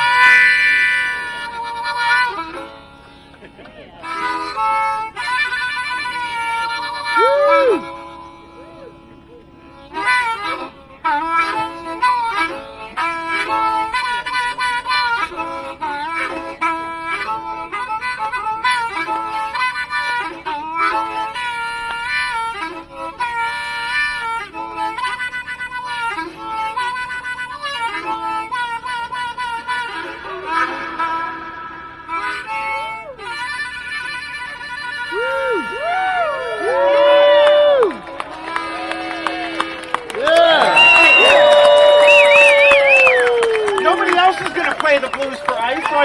I knew that. By the way, Karen, that was in the key of E, although I was playing my A harmonica. I don't want to confuse you. I won't go on about that. So I'm Jimmy Sangenberger. Proudly, this is my 6th year anniversary, by the way, of hosting the Jimmy Sangenberger Show on 710 KNUS, Saturday nights. And by the way, if I may put in a little shameless plug, but not so much for me, but for my guest tonight, you may have heard that somebody named Alexandria Ocasio-Cortez will be speaking in Boulder tonight to the Boulder County Democrats at the same time as the one Millennial AM conservative talk show will be broadcasting, again, 5 to 8 tonight. And so we've got an incredible array of young conservatives, including Charlie Kirk of Turning Point USA calling onto the show, gun rights activist Antonia Okafor. We've got Ana Paulina Luna, who's a brand new, just announced candidate for Congress in Florida, also a millennial, and a slew of others. It's just going to be fantastic. Young Americans Against Socialism founder Morgan Zegers will be on the show as well. It's just going to be a great time, 5 to 8. We're going to counter AOC and show that young people are not buying in to this socialist drivel that they're spewing. Now, with that said, of course, we are here today to stand in solidarity with the rank and file men and women of the Immigration and Customs Enforcement, ICE. Like our Border Patrol agents down on the southern border, these men and women are on the front lines ensuring the safety of everyday Americans. You, me, everybody not here, those protesters as well, who aren't showing them any respect. They deserve our support. Now, I'm not saying that ICE is perfect, their policies are perfect, their people are perfect, or President Trump and his immigration policies are perfect. Hate to break it to you, but nobody's perfect. And especially government. No government is perfect. Can I get an amen to that? Amen. And not only that, but we also do recognize that every human being deserves dignity and respect. That includes immigrants, illegal and legal. So we need to make sure that we're doing things better. There's always room for improvement. We need to finance with more resources. Unfortunately, Democrats have made it more and more difficult to provide more resources to ICE and the Border Patrol to humanely provide for those illegal immigrants that have come into this country and been apprehended. That's something we can all, I would like to think we can all agree on, is that if they're in our custody, let's fund these resources so that we can provide the support that they need and make sure that our Border Patrol and our ICE are getting the financial support that they need. So everybody, though, deserves dignity and respect. And I have to say that that most definitely includes the men and women of ICE, including people who now, I mean, we saw it, what was it, last night? The harassment, there wasn't a protest, that was harassment, or a couple nights ago, harassment at a man's home who's just doing his job protecting citizens of this country. That's not showing dignity and respect as these people are demanding, the protesters are demanding. Okay, go to the place of work if you want to, they're protesting here, fine. But don't go to the man's home and harass him and his family in the middle of the night. That is despicable and unacceptable. Moreover, going to the last time they put on a big protest here, tearing down the American flag, replacing it with a foreign flag of any kind, putting a flag up that says F the cops, and not F, but uses the word, that's not just unacceptable as well, but that is patently un-American. Literally, if you're taking down the American flag and putting up a foreign flag, that's not American. You know, I think there are a heck of a lot of people who are frustrated about the immigration issues on the left who are genuine people, but then there are these people who are just being absolute thugs, and they are not acting in the best interests of their communities, the people in this country, and as well the immigrants that have come here, whether legally or illegally. They're doing their own side a disservice, but hey, that's what they're doing. That's what they're in this for, because they want to cause trouble with the socialistic ideology that they're presenting. Ladies and gentlemen, we are certainly in the battle for the heart and soul of our country. If there's anything that Joe Biden sort of gets right, it's that we are in a battle for the soul of the country. And the Democrats want to revoke what we've built up over the last 200 plus years in this wonderful country, the most glorious nation that God has ever placed upon this earth. And the heart and soul of this country is rooted in the notions that we are given our unalienable natural rights from God, not from government, and that government is put on this planet in the United States and around the world to protect individual rights. That is the fundamental purpose, and that means providing for the safety of everyday Americans. That's what ICE is doing, that's what the Border Patrol is doing, our U.S. military, our police who are doing. Can we give a round of applause for the police who are providing for our safety with the I have to say they're doing a great job, and I say this as an Aurora resident. So that's all I really have to say today, but God bless America, and let's keep the fight going because it ain't over yet. And as Thomas Jefferson said, eternal vigilance is the price of liberty. Thank you.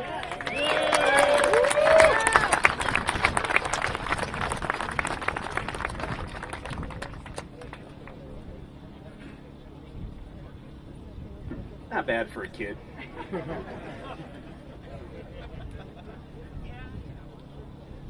All right. One of the great heroes, another of the great heroes, let me put it that way. We don't have that many, but the ones we've got are very, very special. In the Colorado State House is a guy by the name of Patrick Neville. What I like about Patrick, he was out in Washington, D.C. with me this week for part of the Tea Party rally and all the different events. We were on the live panel, 2-hour panel on gun violence. It was just phenomenal, the stories that the panelists were able to tell. But what I love about Pat and his family and just their whole strategy is, you know, don't give any ground, never stop fighting, always talking about creative ways to use social media and the tools that the left has gotten so effective with to make sure that our voices are heard and that we stay in the game. I think we're going to see some great results of some of the efforts that are being done right now in future elections here in Colorado. But more than anything else, he was with us on Labor Day when it was made impossible for us to really have a peaceful rally like this.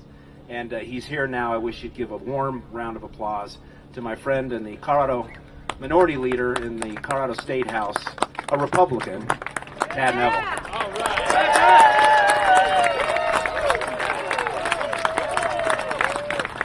right. How's everybody doing? Yes. Did anyone witness or see the videos that Stefan and other people had out of those commie clowns and what they did this past Thursday? Awful. Wasn't that absolutely despicable? They actually went to the private residence of the man who runs this facility and terrorized his family, terrorized his neighbors. The extreme liberal paper in this area, the Sentinel, probably the most liberal paper in the state, called it terrorism and said they shouldn't do it. Last Friday, I put out a call to Governor Polis and other leaders in the Democrats saying they should denounce this type of behavior. They should condemn it. Ken Buck followed the same thing, did the same call on Monday. What have we heard from the Democrats? Not a single thing. They would rather stand with those commies than with our men in blue working at the ICE facility. That is horrendous, and we need to hold them accountable. Put them out. You know, I find it so funny that the Democrats are just trying to do everything they possibly can to stop the president from building this wall. And now they're saying that, oh gosh, you got people out there like Bennett and Hickenlooper saying, we can't use military funds for the building the wall. I'll tell you a little bit about my story. Back in 2009 in Solder City, we built a wall. We built a wall and it worked. And I'm pretty sure we built it with military funds because I was in the U.S. Army building that wall, and it actually protected our U.S. citizens over there. If we can build a wall over there to protect our citizens, why can't we do it here?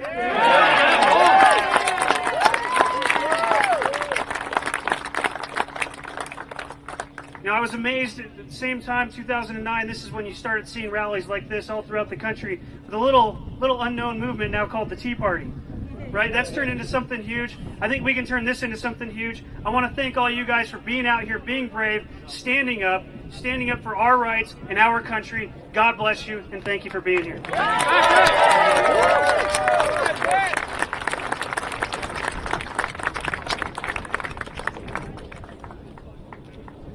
Another thing I like about the Nevilles is they say what they came to say and then they stop.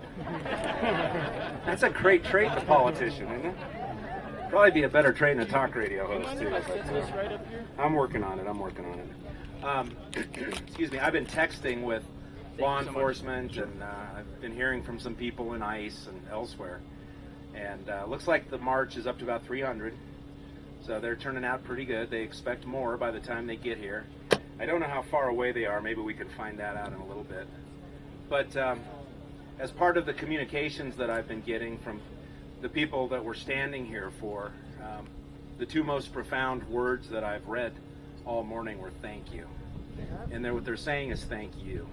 Thank you guys for standing up for them. Any of you who have your mobile phones and know how to use them, I'm getting better. It's so important these days to know how to use the social media and all. But Tea Party Patriots is broadcasting this live on their Facebook page, and there's other videos and other people around.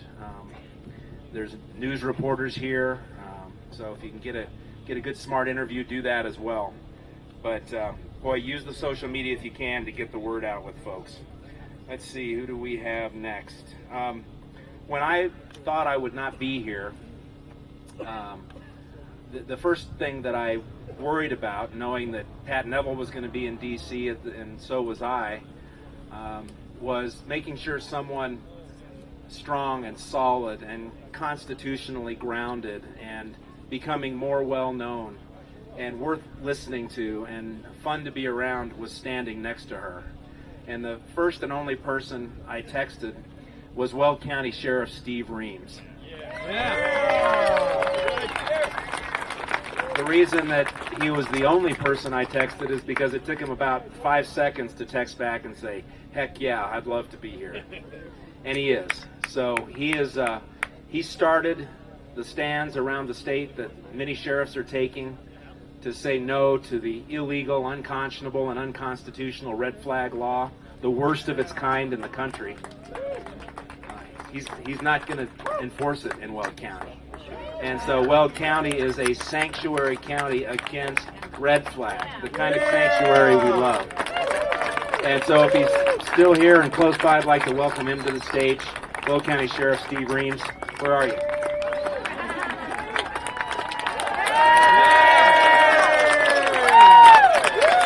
If we ever have that car race, we'll do it out at Bandamere. We'll invite you all. It won't really be a race, Randy. Well, I'm Steve Reams. I'm the sheriff up in Weld County, but I feel like today I'm just one of you. I'm a patriot standing up for ICE like I hope all of you are as well.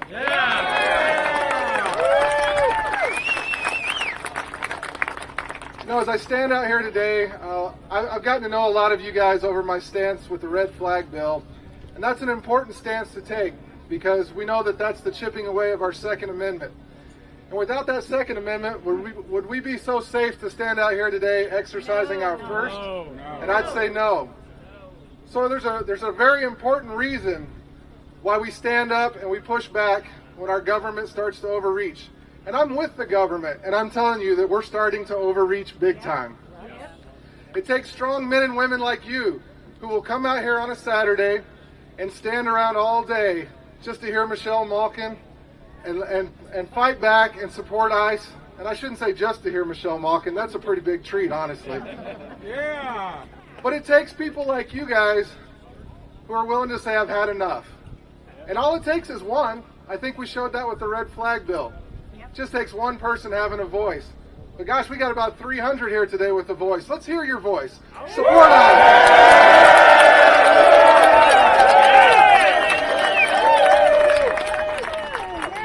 You know who else needs to hear you today? That's the Aurora PD. They might not have started out on a good foot on this location, but I'm quite certain they're going to end on one. And those guys deserve a big round of applause as well. Let's let them all hear it.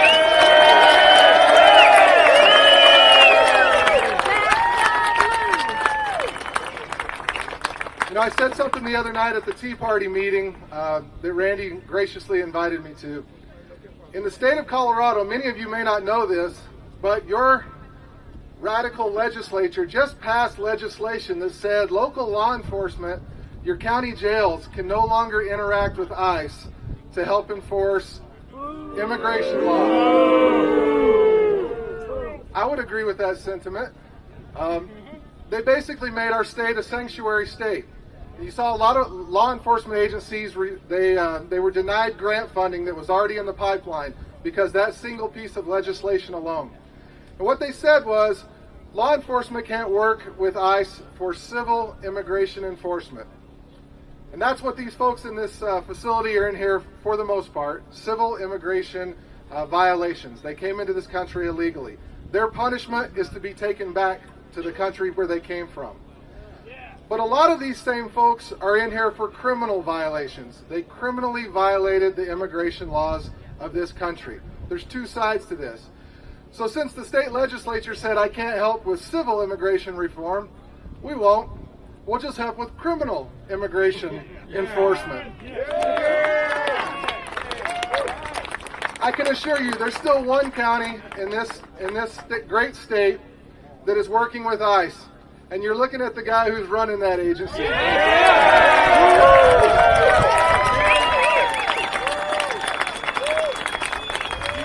Believe it or not, I'm not a single issue guy. I support the Second Amendment. You can bet your butt I support the Second Amendment. But I support it because every other right we have is anchored in that very foundational document. I couldn't be prouder to be here today, and to Chuck Bonnewell's comments, this is going to be sacred ground for a long time to come.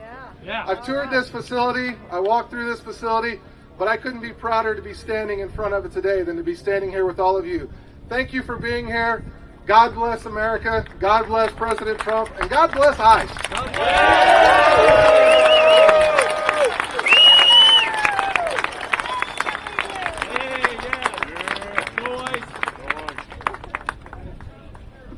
I was going to offer him a hand to help him get up and down, but he didn't seem to need it. You know, somebody did a count around here. It looks like we're at about 300 as well. So thank you all for turning out today. It's very, very heartwarming to see people willing to come out on a Saturday to do this. Where's the media? We got a little media here. Yeah, Channel 4. What? Oh, yeah. Yeah, you all notice they've added the POW MIA flag up there? How about maybe a moment of silence for our POWs, MIA, the ones we never got home? You know, one of the things that is so positive about being an activist, fighting for liberty in this country, being on the talk, you know, being able to do talk radio and all that sort of thing, is all the different people that you get to meet. There are ways in the state of Colorado to get some of the highest level of training for your own self-defense, you and your family. And we've got someone who founded an organization. It's called Able Shepherds, who came out to be with us today. And even when I didn't think I was going to be here, I felt really, really good for our crowd, not knowing what might happen, not knowing how incredibly well the police and everybody here would turn out and, you know, secure this ground for us and everything. But I'm so glad that he's here so you can hear from him, because he's a really, really good guy. His name is Jimmy Graham, and I would like you to welcome him now.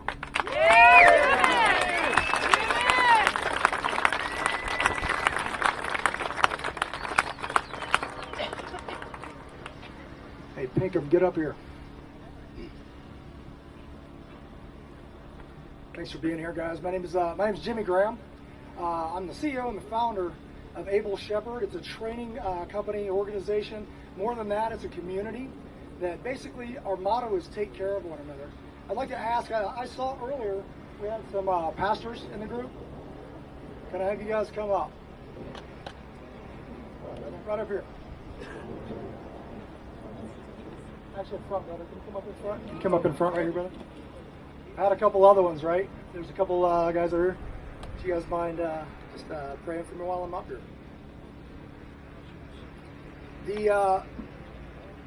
Yes, for my business, I put this out there, but I'm not that kind of guy that leads with this.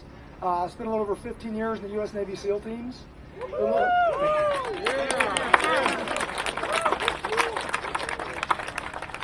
spent 7 years with the CIA's GRS program. If you know what that is, if you've seen the 13 Hours, it is the bodyguards for the CIA. Give those guys a round of applause, please.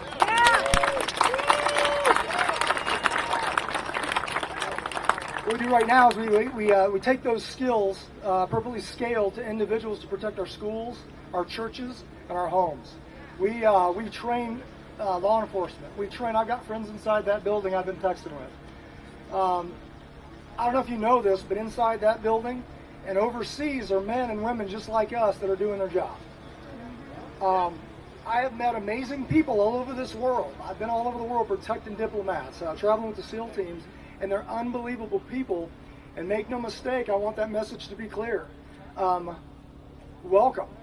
This is a blessed nation. This is an amazing place to live, and you are absolutely welcome legally. Give them a hand.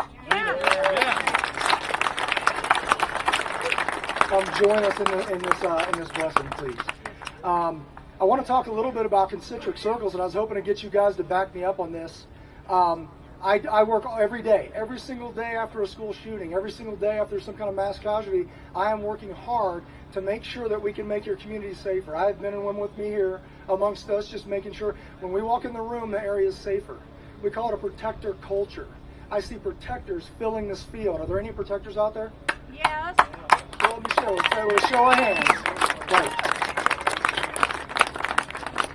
I talked with my friend Patrick Neville. He's an amazing guy. He came to me a couple years ago. There's some threats on his family. We got together, did some work. I went to his home.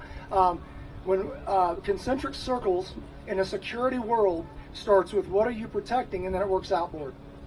I believe if I'm standing in the right group, our message today is thank you. I believe it's thank you to the people on every level that protects our nation. But I'd like to just check the pulse of this crowd and start off as far out as we can go right now. Hopefully this message will resonate across the country, across the world, to those that are out there doing their job. My job over there was to protect this nation from afar, to find out who our bad guys were, to find out who was planning on us so that we could live our lives here and peacefully gather.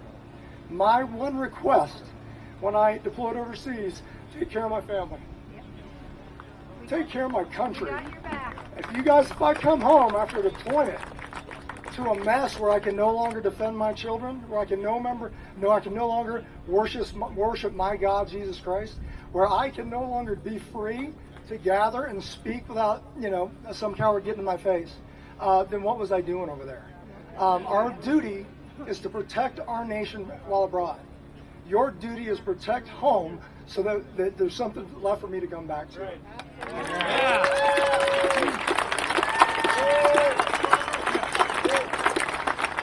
If we bring those circles closer to home, we talk about our borders.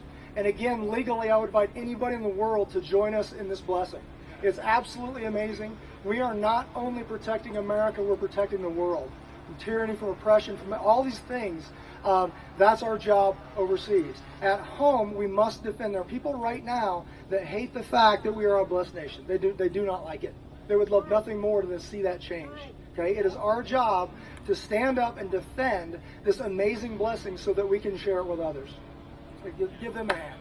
Okay? I thank you. When we come home and we talk about even me being here.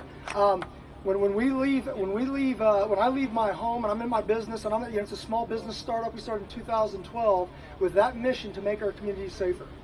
In 2015 and 16, we got an amazing opportunity. In 17, we started Able Shepherd, and it took off. That was an answer that our nation wants to know better how to protect ourselves, our schools, our churches. So that's exactly what we've been doing, and it's kind of taken off. It's taken off in a way that people say, we suggested in 2012 that the answer to the threats on our children and our schools and our churches and right here on this street is each other. Do you guys agree with me on that? Yeah. And we say that we don't make protectors, we equip them. I don't make heroes. I can't do that. You're already created that way, but I can equip you. Why? Because somebody taught me that. So I just want to make sure that you guys, that we were all on the same page with that due to my faith, I have love for these people, but also just like I said on Randy's show the other day, just like my children, I have to set boundaries and say this is okay and this isn't. Otherwise, they're running my household, and I'm not okay with that. Why? I've run into so many people, and I will boldly stand here and say I'm a Christian American man, and I say that boldly, and I will until the day I die.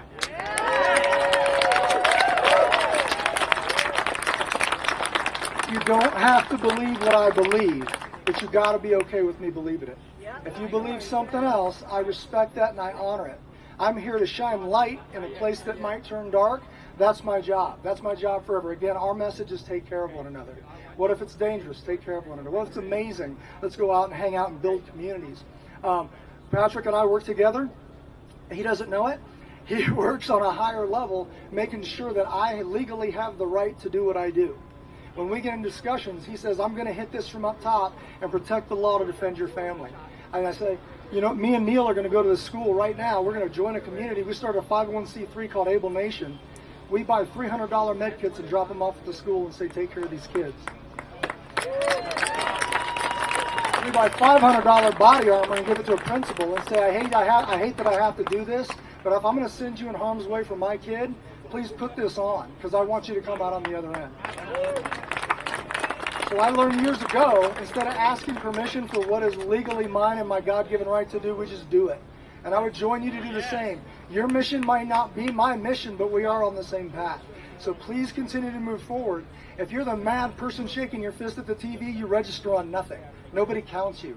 When you stand here and support these people on the front lines, it absolutely matters. Please allow me and other vets and other natural-born protectors to protect our children and our schools and our churches and our communities. And please, like I said, these guys, you know where they want to be today? They want to be at home with their families right now.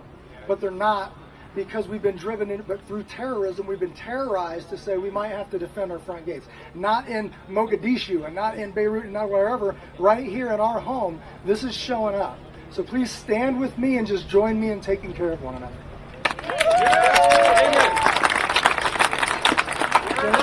Can we finish with this meal? I'm the guy that was always in the background, making sure Jimmy does well, so I don't get much time on the mic. But thanks, I appreciate it. It's really awesome to see all of you in action. I tell my friends all the time, if you don't stand up, it doesn't mean much. Peter Boyles. Peter's a friend of mine. He's a great guy. I get it. I appreciate his opinion. I just don't agree with it. If something were to happen to Patrick or Michelle or somebody when I was sitting at home, I'd feel horrible because I was asked to be here, so we're here. And we're here in numbers to join you folks. Can I finish with this? I'm going to call you guys out real quick. If you're that guy or gal that doesn't speak up or sing in church or whatever, I need to hear your voice, because I just want to, like I said, test the pulse right here. I want to basically, when I say, we the people say, I want you to say thank you as loud as you can. I believe that's our message today. To say, when I talked to John Fabricatore this past Saturday, he said thank you. Thanks for joining me on the radio. Thanks. These people have a job to do just like us, and it's driven by this public opinion. And if you don't back them up, then those jobs will go away. These people here, too, they have families to defend. They don't want to be here on Saturday. Their wives heard about this thing last night. Honey, be careful. Their kids said, hey, Dad, go keep us safe. So these people need to understand that. One of the biggest honors for me, Stephen Tubbs. Where's he at? Give me that. You know, a guy like that walks up to me and says, I didn't serve, but I want to honor you, and hands me a challenge coin. If you don't know what that means, that's a huge honor in my community. And he says, thank you so much for being on my show. Thank you. We support you. So, Stephen Tubbs, we the people say, thank you. Good. To our armed forces over there doing a job in a horrible place right now. Why? Because you asked them to. It's not fair to ask them to go do it and not give them the tools to be successful. We the people say, thank you. Good. Closer to home, to protect our borders and to make sure that my family is safe, that criminals that are here illegally get dealt with due to the law. That if they're there doing trafficking, if they're doing these horrible things, there's repercussion. That if you're breaking the law, then you will basically be punished according to the law. If the laws are wrong, then change them. That's why I think that we need our nation's leaders to hear us. Loud and clear, we the people say, thank you! Colorado, our leaders here, we are behind you. There's a great trick where the minority appears to be the majority. It's simply not true. 2 times I crossed this nation doing a fundraiser. Why? To raise money for the SEAL teams on the first one. 12,000 miles we rode.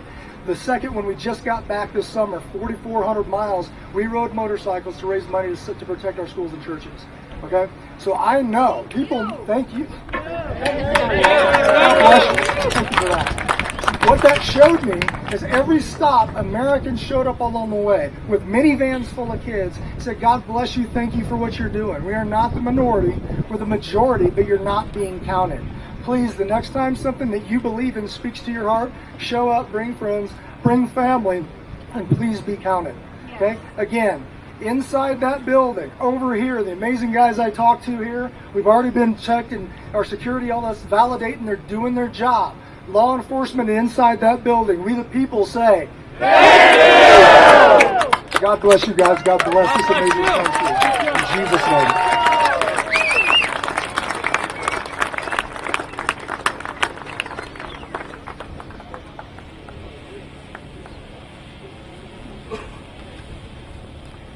You know, I watch those protests sometimes for entertainment value and to have stuff to talk about on the radio.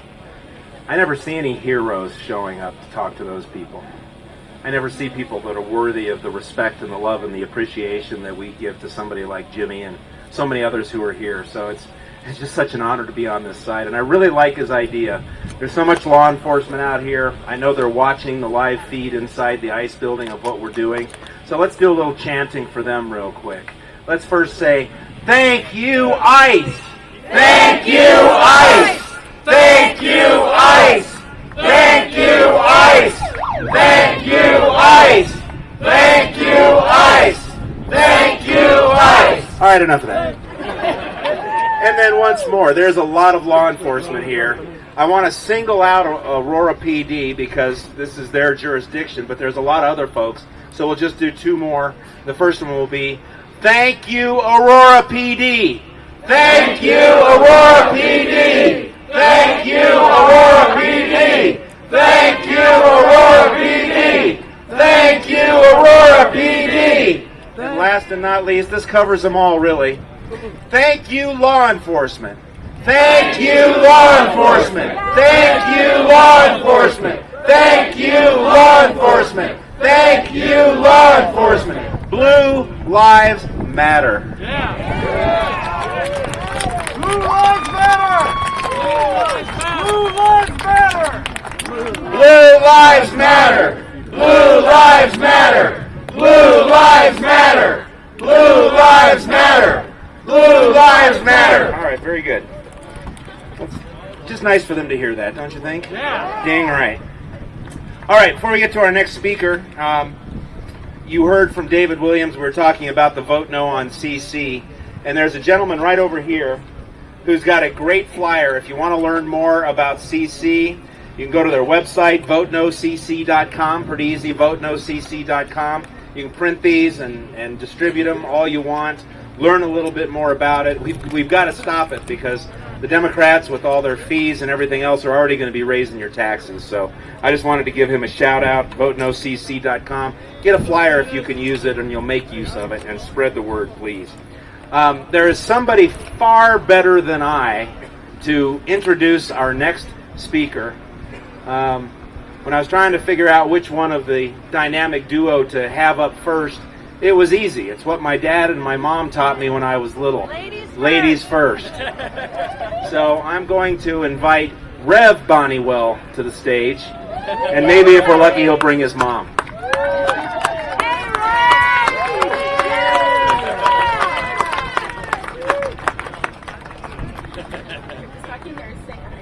Thank you guys for coming, and God bless America.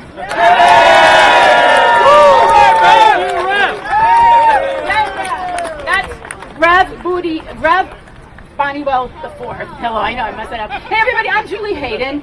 Thank you all for being here. You know, earlier I was on Matt Dunn filling in for Craig Silverman's show, and he said, well, you know, is it intimidating? Are you guys worried or anything? And I said, no. Are you guys intimidated? Is anyone here intimidated? And I told them, and I mean this. This I said, it's like being at a giant family reunion with people who you care about, people who care about each other, people who care about our country, who are like-minded. The food isn't as good, maybe, but hey, we'll work on that next. I'm gonna let Chuck do the speaking, because after you hear what he has to say, you're gonna be like Randy Corcoran, who did indeed text me yesterday and said, I want to marry Chuck. So, but I want a real quick story about why this ICE facility and the people who work there are so important. Several years ago, when I was a TV reporter, at Channel 7 and at Fox 31. We were doing a story, and this was before the opioid crisis. We were doing a story about illegal heroin dealing up at Larimer and 23rd Street. And we were embedded, I guess you would say, with some undercover cops. And we watched him do a hand-to-hand buy with a guy who was here in this country illegally. And at that time, back when the police actually cooperated with ICE, they put him in a van, they deported him, right? That's how it's supposed to work. We were back with the cops 2 weeks later doing the same undercover sting. It was the same guy. They arrested the same guy. He'd been deported. 2 weeks later, he was back on the streets of Denver selling heroin, right? So they pick him up, they deport him again. Again, it all worked because the cops cooperated. And I kid you not, another couple weeks later, it was really about within a month and a half, we're out there again doing the sting. The same guy. By this point, he knows me. He says, Julie, Jim, the photographer. The same guy, deported twice, a third time entered this country illegally, back on the streets of Denver, 23rd and 23rd and Larimer, selling heroin. It's hard to believe, and that was in the good days, right? So that's why what they do is so important, and I'm so glad to see everybody here to support them and to support our country. And I'm going to turn it over to my better half, Chuck Bonniwell.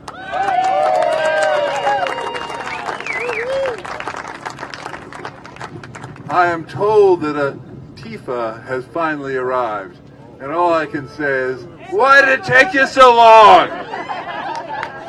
We've been here for hours. I did call on the radio this to be a field of honor, and it's not because of the scraggly brown grass. It's because each and every one of you 300, the strong 300 that are here plus, you came notwithstanding the very best efforts of people to terrorize you, to make you fearful, to make you afraid.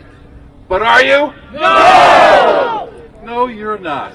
And that's what makes this a field of honor. Because there are 300 people who came here, not because they thought it was risk-free, because they thought their freedoms were too important, even with the risk. So I'm so proud of each and every one of you that have come.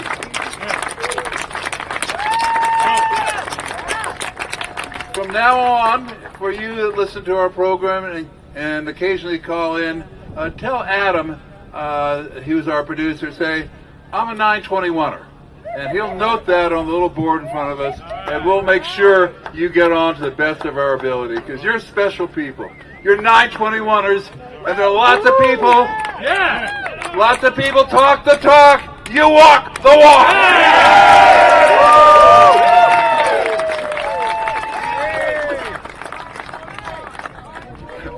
921! 921! 921! 921! There were 30 people here for Labor Day. There are 300 people here today.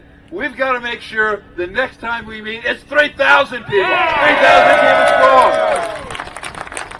And that's what it's going to take. They're not going to go away. They're not intimidated. They're the intimidators. But we're going to change that. We're going to change around the dynamic. We're not going to intimidate anybody. But as Stefan said, silent no more. Silent no more. We're going to take back this state. We're going to take back this country. We're going to take back for God and for decency.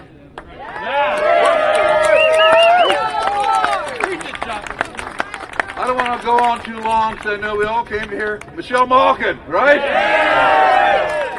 So I just want to thank each and every one of you who are brave enough, resourceful enough, and cared enough to come out on a Saturday morning, sit in the hot sun, and hear people speak. I don't know what happened to Stefan. I mean, somebody shut him up. That was a great speech. That was just a great speech. Just a great speech. So, to each and every one of you, thank you. See you next time.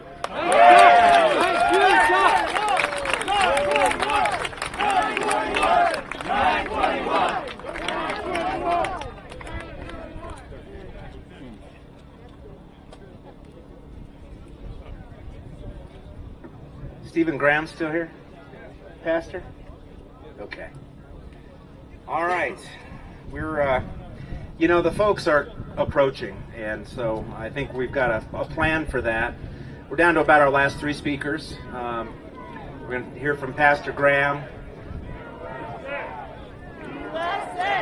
USA! USA! USA! USA! USA! USA!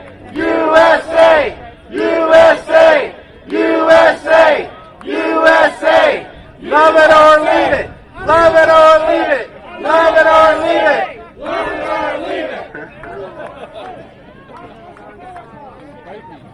I don't know if there is a swinging door on the border, but don't let it hit you in the ass on the way up. All right, so Pastor Graham wrote a very important book on immigration. We're going to bring him up to talk about that. Was so proud to be in Washington, D.C. with Jenny Beth Martin, the co-founder of Tea Party Patriots, 10 years ago now. And she thought it was so important to be here that she's here. So you'll hear from Pastor, from Jenny Beth Martin, and then we'll bring up the reason that we're all here, Michelle Malkin, to kind of close us out today. So that's what's happening. Pastor Graham, where are you? Come on up. Come on down.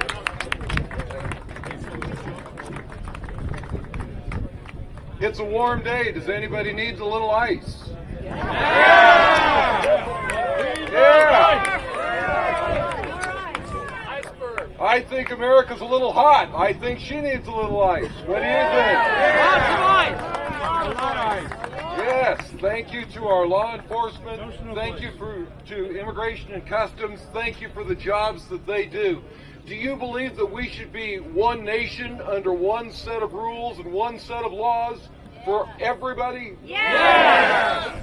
So today we say thank you to those who are protecting us. Thank you to those that are serving us today. And as has been said earlier, I appreciate the men and the women in that building, and I appreciate the law enforcement that are taking care of business here today. They have families too, and they have the right to go home to their families safe. So we thank them today.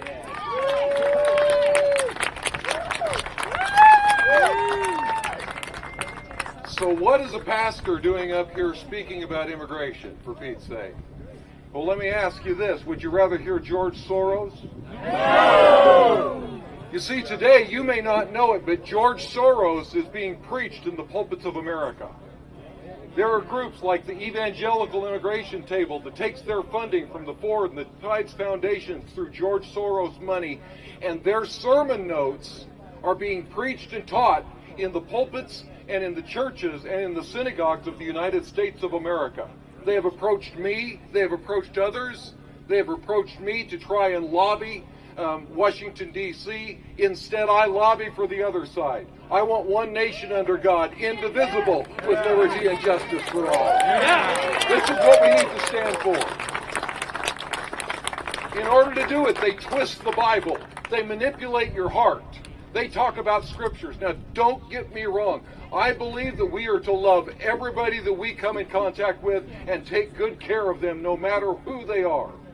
I believe that every life is important to God, and we must care for the individual. But that is not government policy. Government policy is this: without borders, we cease to be a nation. Without a law, we cease to be a people. Without enforcement, we become anarchists, and we parade down the streets and through neighborhoods in the dark of night, and we are not going to live that way any longer. It's time to take America back. It's time for the silent to speak again. It's time for us to take a stand once again for the truth. And so when Michelle writes her book, listen to me, when you get a hold of her book on how immigration policy is funded, it's going to be startling, it's going to be angering, and it's going to be brutal, because they are manipulating you, and it is through organizations that masquerade as being Christian. Hear me? Do you hear me today? Yeah. And her book is going to take the cover off of that, and it's going to turn the light on where it needs to be addressed, and I'm thankful for it today. So I wrote the book, Fixing Immigration, because we have to ask ourselves, is there a policy? Can we fix this? My answer is yes. It's always fixable. It might be simple, but it might not be easy. Do you agree with me? Yeah. And because of that, 35 pages, and there's a vision for America to fix immigration. I believe that today, what is in the facility behind us, besides the law enforcement and immigration and customs personnel, are people that should be deported. They did it wrong. Yep, that's right. They came to consume and not to contribute. That's right. That's right. They came to take and not to give. Yes. They came to steal and not to obey. I say, send them home. Yeah. I say it's time to get them out of here. You know, in a family, somebody's got to take out the trash. And today, it is the law enforcement around us, and we are thankful. So it's time to fix immigration. It's time to take a stand for America, and it's time to ask your pastor, your clergy, your religious person what they are teaching in their pulpit, where they got it from, and what the truth is. It's time to fix immigration and stop playing games with the truth. Amen? Amen. Thank you today for standing for the truth. Thank you today for standing with ICE. We say thank you for those that stand in the gap for the land. God bless America. Thank you.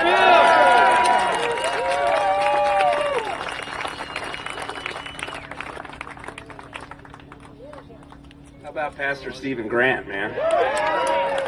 Although I think we need taller microphones for some of these people. Get an extender going. Did I mention I've been up for 12 hours and 40 minutes? 14 now. No, 13 hours and 40 minutes now. But who's counting? All right, we're nearing the end. There are more people coming in. So for anybody who doesn't know, we do have the very important petition that's circulating. If you haven't signed it yet, it requires that for anyone to vote in an election in Colorado, they have to be a United States citizen. Does that seem like too much to ask? No. So if you haven't signed it, find the petition guy who's going around and get your signature on there. Get that part done. Very, very important. I would not be standing here doing talk radio or anything but for the Tea Party movement. For me, it was George W. Bush when he said, "I'm going to violate free market principles in order to save the free market." I mean, I was just a dumb car mechanic at the time, but that didn't make much sense to me. And I say that with love and respect to car mechanics because I'm a car guy. I guess I shouldn't have said it that way, huh? But it gave me something to do, a place to go. And of course, when Barack Obama got into office and the budget started growing so fast, and Obamacare, man, I'm one of the few people in the country that actually read that thing. Every single 2,200 pages. Wow. And I was just terrified. I had read about him, I had studied about him, I knew who he was, I knew where he came from, I knew who he hung around. And the Republican Party was not standing up. The Republican Party was not pushing back. The Republican Party was not calling out the things that were there to educate the American people on. You know, John McCain never even put up a fight. Mitt Romney never even put up a fight. Which is why I'm so grateful that we've had somebody who actually in his first elected position ever attained the presidency and is teaching any Republican who cares to learn how to fight and win elections in the 21st century.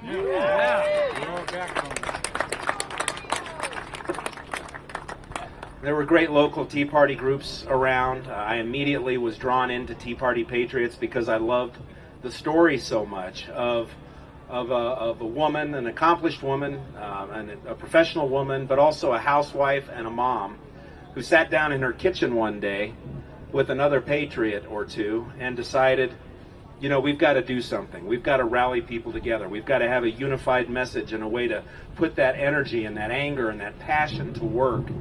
And last time I checked, Tea Party Patriots has 3 million followers just on Facebook. So I know a lot of what I know about what's going on behind the scenes in Washington, D.C. because of Jenny Beth Martin and people who she works with or who work for her or alongside her. She has been in briefings with the president. She has done just amazing, amazing work all around the country. And after putting together the 10th anniversary rally in Washington, D.C., and so many places we had to go, so many things we had to do, so many pieces that had to be put in place. When she found out that Michelle and I were throwing together this thing for this particular day to say no to those particular people as they approach their border much further away from the facility, I might remind you. Notice where we are, right on the corner of this sacred ground. I'm not speaking for law enforcement right now, but I think you can draw your own conclusions about why we're here and why they're over there. They don't worry about those flags when we're here, not one bit. But anyway, Jenny Beth has just done amazing stuff, and when she heard we were going to be here, she said, you know what, I got to be there too. And she flew through Detroit, I flew through Dallas. She's probably been up as long as I have, but she's standing strong, and I'd love for you to give my dear friend Jenny Beth Martin just the warmest round of applause.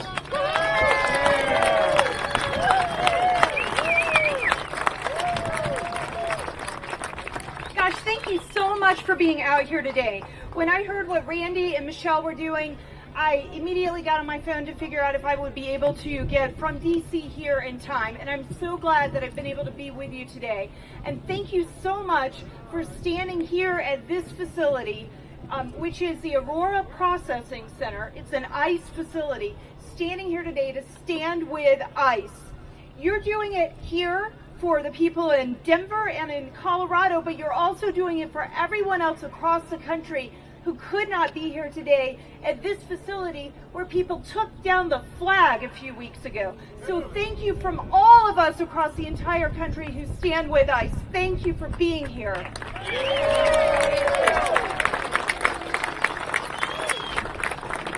Now, as I've been standing here, I've been able to speak to a lot of you. One person who I spoke with is Robin Corrin, who works with Congressman Ken Buck. Now, Congressman Ken Buck could not be here today because he's at the State Central Committee meeting. He would have been if he had not already been engaged and committed to that. But you know as well as I know that he is a strong advocate for liberty. You're lucky to have him here in Colorado. That's right. Robin and Ken actually visited this facility about 3 weeks ago. And here are some things she told me that are inside this facility behind me and in front of you. There's a law library with computers. There's a leisure library. There are iPads for FaceTime with family. There are flat screen TVs. There's a recreational area with a basketball hoop. There are spacious common areas. There are very clean bathrooms and showers. There are 3 square meals a day. There are 1,500 people who are in there. About 80% of them are claiming to be refugees. They are not overcrowded. They have access to doctor, dentist, psychiatrist, and emergency services. And there are 56 judges in there from 7:30 in the morning to 5 o'clock in the afternoon every day working on their cases. That is not the narrative that we're getting from the radical left. What we get from them is information saying they're cages. I've got news for you. Robin was in there. She says there are no cages in there. These facilities that we have right here, they've been here and across the country for years. Donald Trump did not build these facilities. President Obama used them as well. They've been around, some of them. King Cuccinelli, who is the acting, oh gosh, I can't get it right, the USCIS, Custom and Immigration Services Director. He's the acting director. He said that these facilities have been around since the 90s.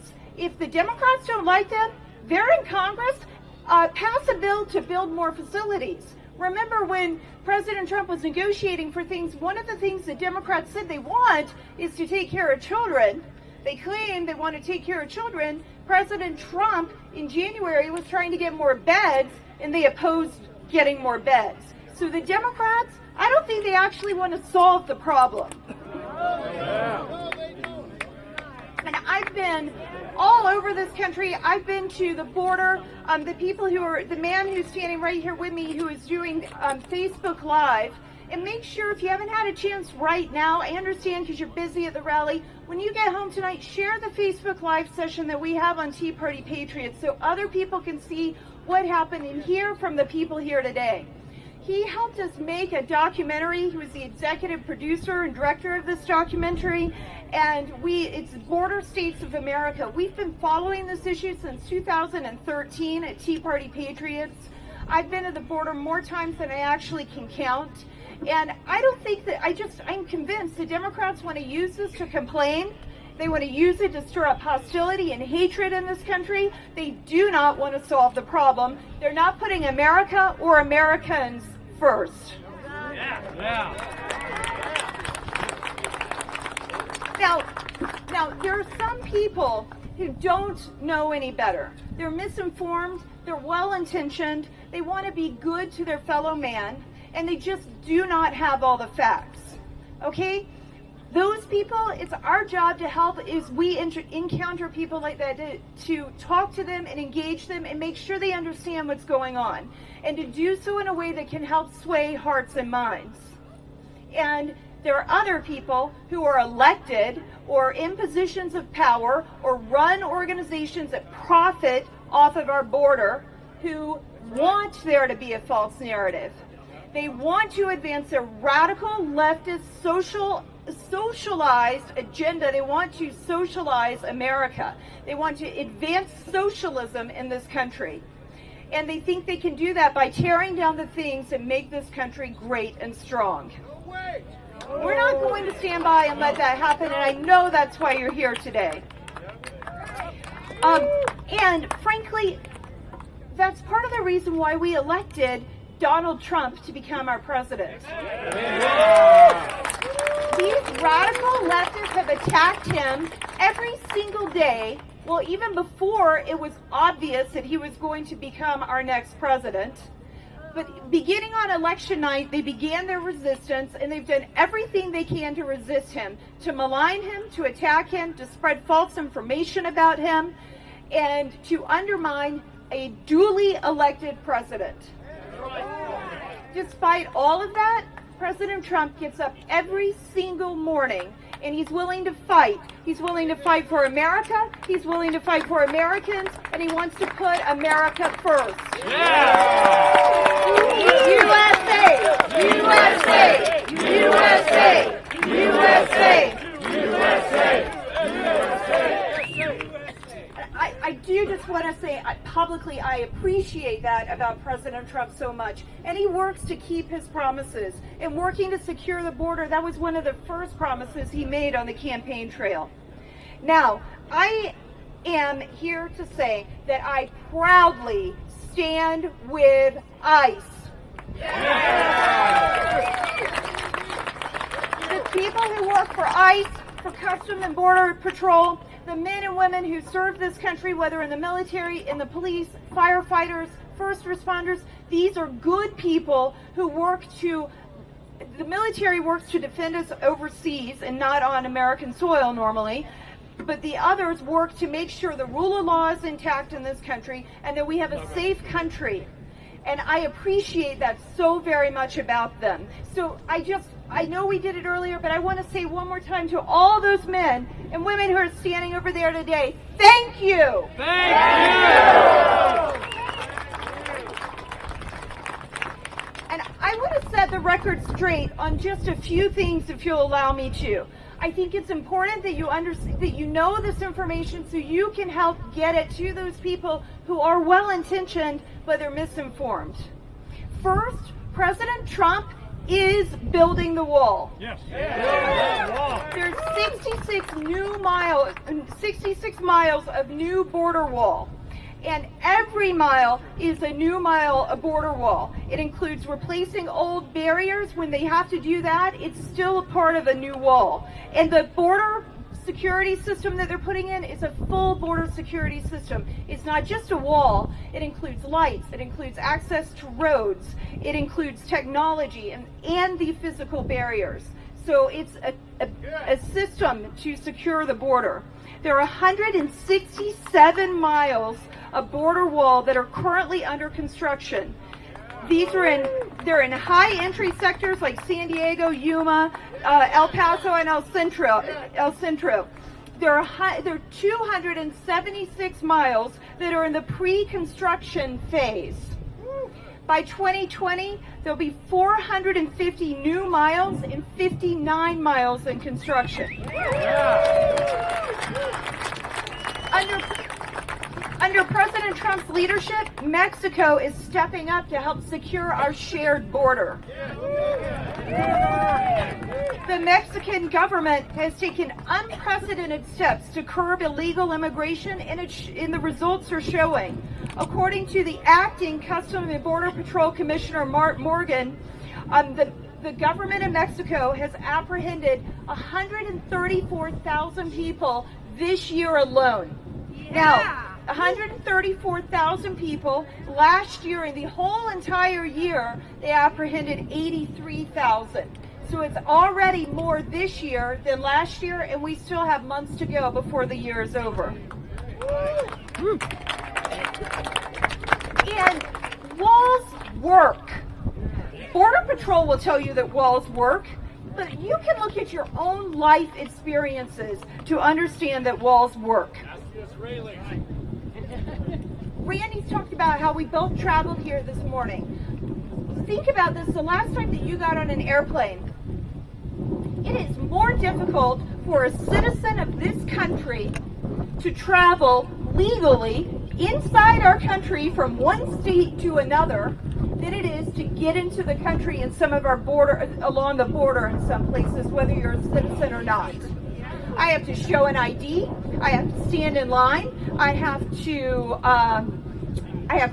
take off my belts. I have to take off my shoes. I have to put everything that I have with me in a conveyor belt. I can't have more than a certain amount of liquids. I have to show my ID and my ticket. Sometimes multiple times. I have to show my ticket before I can get on the plane. Occasionally there'll be people who are at the gate who are also checking IDs. All of that just to go from one state to another inside our country. And there are walls all around it. It may not be a border wall, but there are walls in their airport. There are walls in the security area. Walls work. They help control traffic. They help law enforcement keep an orderly process. And they also help them go through the process to make sure that people who are entering whatever area it might be, whether it's an airport or a stadium to go watch an NFL game, whatever it may be, they are able to do this to keep things safe in our country. So when you hear people who talk about how walls are immoral, remind them they work and we encounter them in our everyday life every single day. But not enforcing the rule of law, not having walls, and not having a secure border allows for more human trafficking. It allows evil people to do evil things. Now, don't get me wrong, if an evil person is intent on doing harm or wrong, they're going to find a way to do it. But that doesn't mean we have to make the job easy for them. Amen. So one of the things that the Trump administration has done, and Ken Cuccinelli, who is the acting director of the U.S. Citizenship and Immigration Services, he's modified the Flores ruling, which was saying that families could only be detained in facilities for 20 days. So if you had children, you could only be detained for 20 days. What was happening is that they were finding that 30% of the children who were coming through were actually being trafficked. They were not really part of the family units. And they were encountering horrible things as they were going along that journey to get up to this country. Things that we would never allow our own children to do here in this country. But because of the way that our this ruling was working, it encouraged and it made it easier for that to happen. So Cuccinelli and President Trump have worked to modify that so that those family units can stay in a facility the entire processing time until they determine whether they can be in our country or they're not supposed to be in our country. So those are a few things for you to know that are happening to help set the record straight. The last thing that I want to say is this. We welcome people to this country. President Trump has talked about this in the immigration plan that he has people who are currently working on. He gave a speech about it in May. But we have people who spoke here today who are immigrants to our country. I saw the news media interviewing one person who at the very end pointed out that he's a first-generation Italian and that his parents had to come here and wait through an orderly process before they were allowed to be here. There are immigrants who are here today. We welcome immigrants if they come here legally. Follow our laws, follow our rules, and come here legally. But it's not fair, and it's not right to break in line and to break in line of people who have come here legally and jump in front of the line and get special treatment over the people who are waiting to come here legally. And it's certainly not fair or right to break the law to do it. So, thank you so much for being here today. Thank you for standing with ICE, and continue to do this. And please remember that people around this country who are watching on Facebook Live, who've seen the emails, heard about this on radio or on social media, they appreciate the fact that you are here today, not only standing for Denver and Colorado, but standing for all Americans as we stand with ICE. Thank you. Thank you. God bless you, and God bless the United States of America.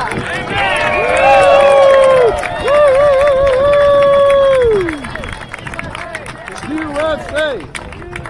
Oh, stop. We said the rally would end at 2 o'clock, and so I'm not sure we're going to have time for Michelle Malkin. Hey, two things I want to say real quick, and then I also want to introduce you to somebody, and then we'll have Michelle up here.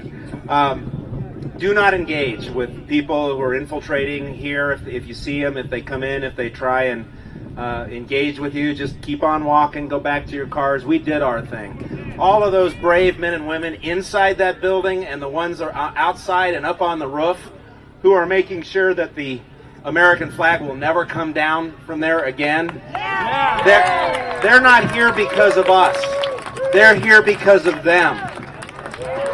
And so let's just be really, really cool when we hit the road and walk out of here. I just got an update from Aurora Police. It looks like they number about 250, so we outnumbered them today.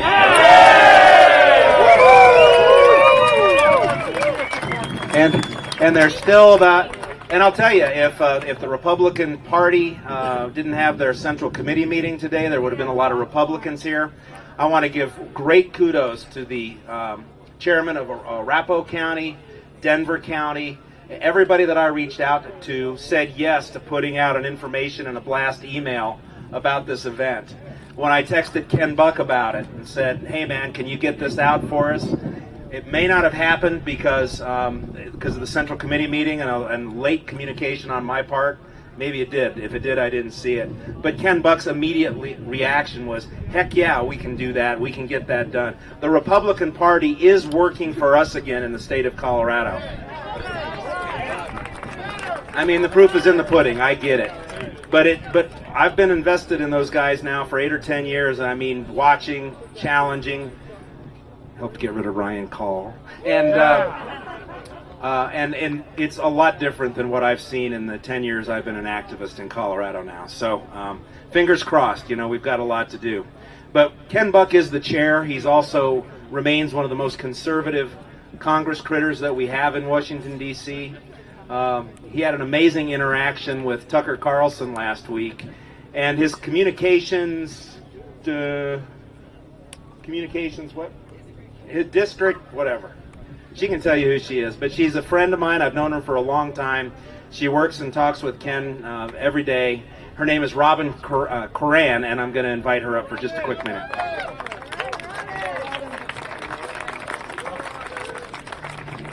Thank you, Randy, and I'm going to make this concise because I know we're all waiting for Michelle Malkin.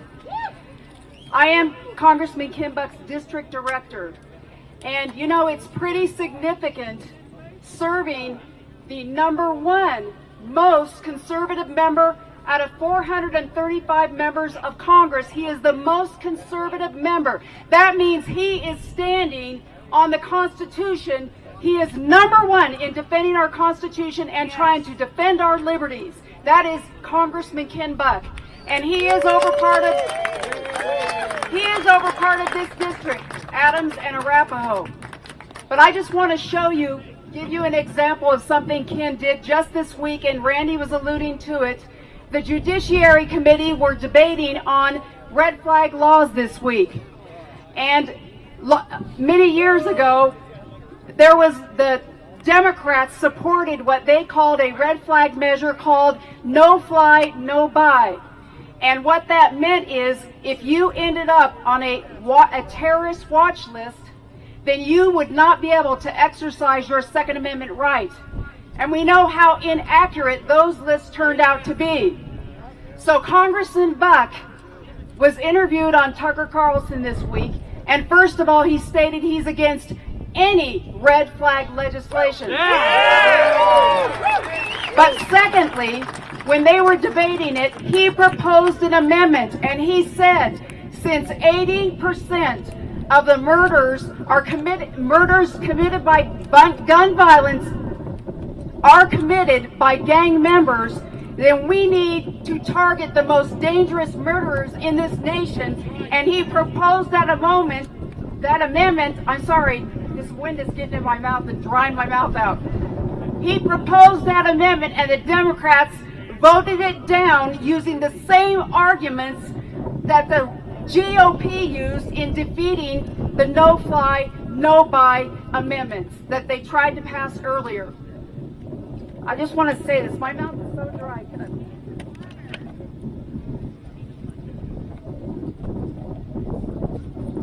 I like that dramatic. Thank you. Wow, this is awesome. I want you to know I'm also an ordained minister of God, and I preach a biblical worldview which teaches that Christians need to be involved in their government, in the political arena. Amen. And all pastors across this nation should be preaching and equipping Christians how to deal with the situations that we're living in America. Right now, we're at a moment in our history where there's a battle going on between evil and good. And I want to congratulate you, because when history is said and done and written, you will be on the side that stood for good. Yeah. Amen. Everything they do is based on a foundation of lies and deceit and fake facts and fake news. And look at all the alliance they have, the media. They have so many organizations on their side that the news media can no longer report the facts of the news. Because if they do, they will be giving credibility to President Trump. As a Christian, I stand with President Trump because I have Christians that come up to me. How can you support Trump? How can you not support him? He is standing up with Israel. He is standing up for life in the womb and out of the womb. He has done more for the Christian faith than many presidents before him. It is time that we as Americans wake up. And since I'm a senior citizen, I'm calling on senior citizens who are on the same page, who support President Trump, but you sit there and watch the TV. It's time for you to engage, to get out and vote for the president that is trying to preserve our American freedoms. Our freedoms have regressed in America. We have been under attack. Incrementally, they've been trying to rob us of our freedoms. And this is a day we can no longer be silent. And I take this so serious. If I'm a pastor, and I may get locked up for what I preach, because I preach the truth. But if I do, so be it. We have to be willing in this day, just as our founding fathers were during our fighting for our independence, to be willing to lay down our lives for our truth, for our freedoms, for our liberties. Thank you so much for coming out. And everything that you learned today from all these tremendous speakers, please take it with you and educate your groups, educate all the people you know. Thank you. God bless you. God bless you.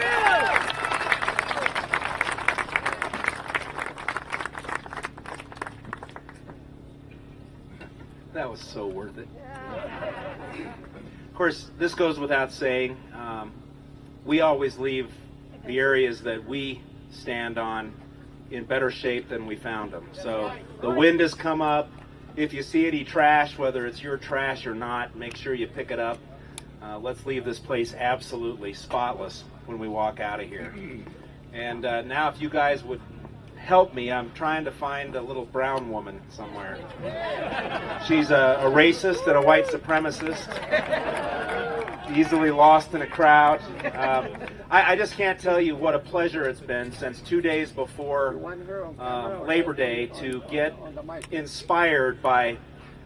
It's easy to get inspired by the things she does, but I got sucked into this idea, but it was so willingly, and it's just, you can learn so much from somebody who makes such a difference every single day, and it's really been just a joy. And so we're going to end this thing with a person that you've been standing here waiting for 2 hours. It's going to be so worth it for you as well. And I'm just so pleased to welcome up to the stage Michelle Malkin, who started the whole Stand With ICE movement.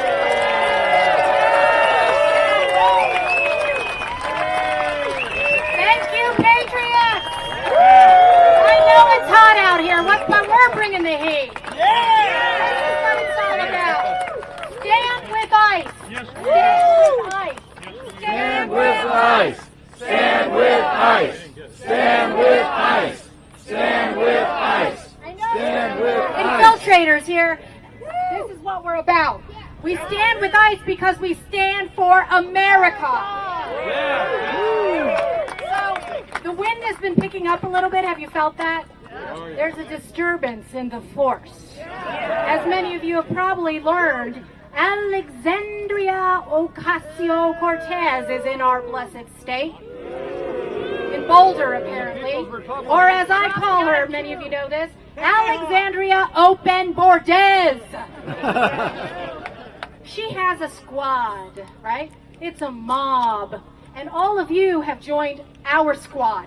The Freedom Squad. The Pro-America Squad. Thank you. AOC does not speak for me. And you know what? She may have a loud brown mouth, but my brown mouth is louder.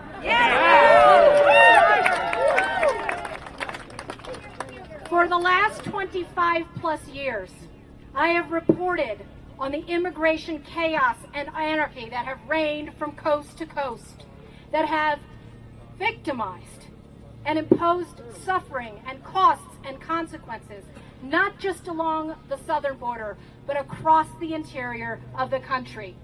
Immigration is not a single issue, it is every issue.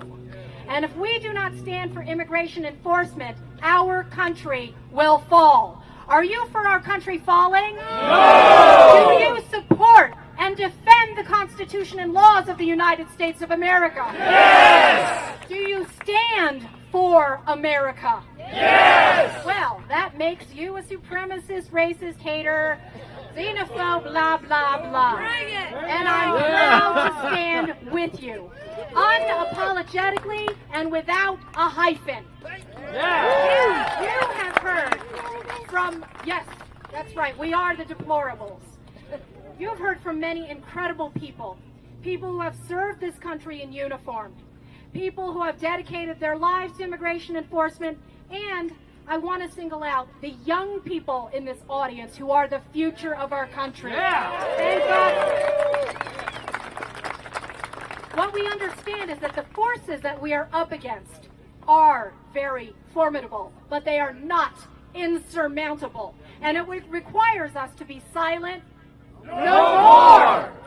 Okay, we're going to be tolerant. No more of the increasing incitements to violence that we are seeing now from these so-called peaceful protesters, who, as my friend, another hero and patriot of mine, Andy No, the independent journalist who was beaten bloody by Antifa and Occupy ICE thugs in the Pacific Northwest, has shown, these peaceful protesters are bringing with them batons, sticks, carbon knuckle fiber tactical gloves, weapons, and attacking facilities like this one because the people inside are committed to doing their jobs and protecting and serving.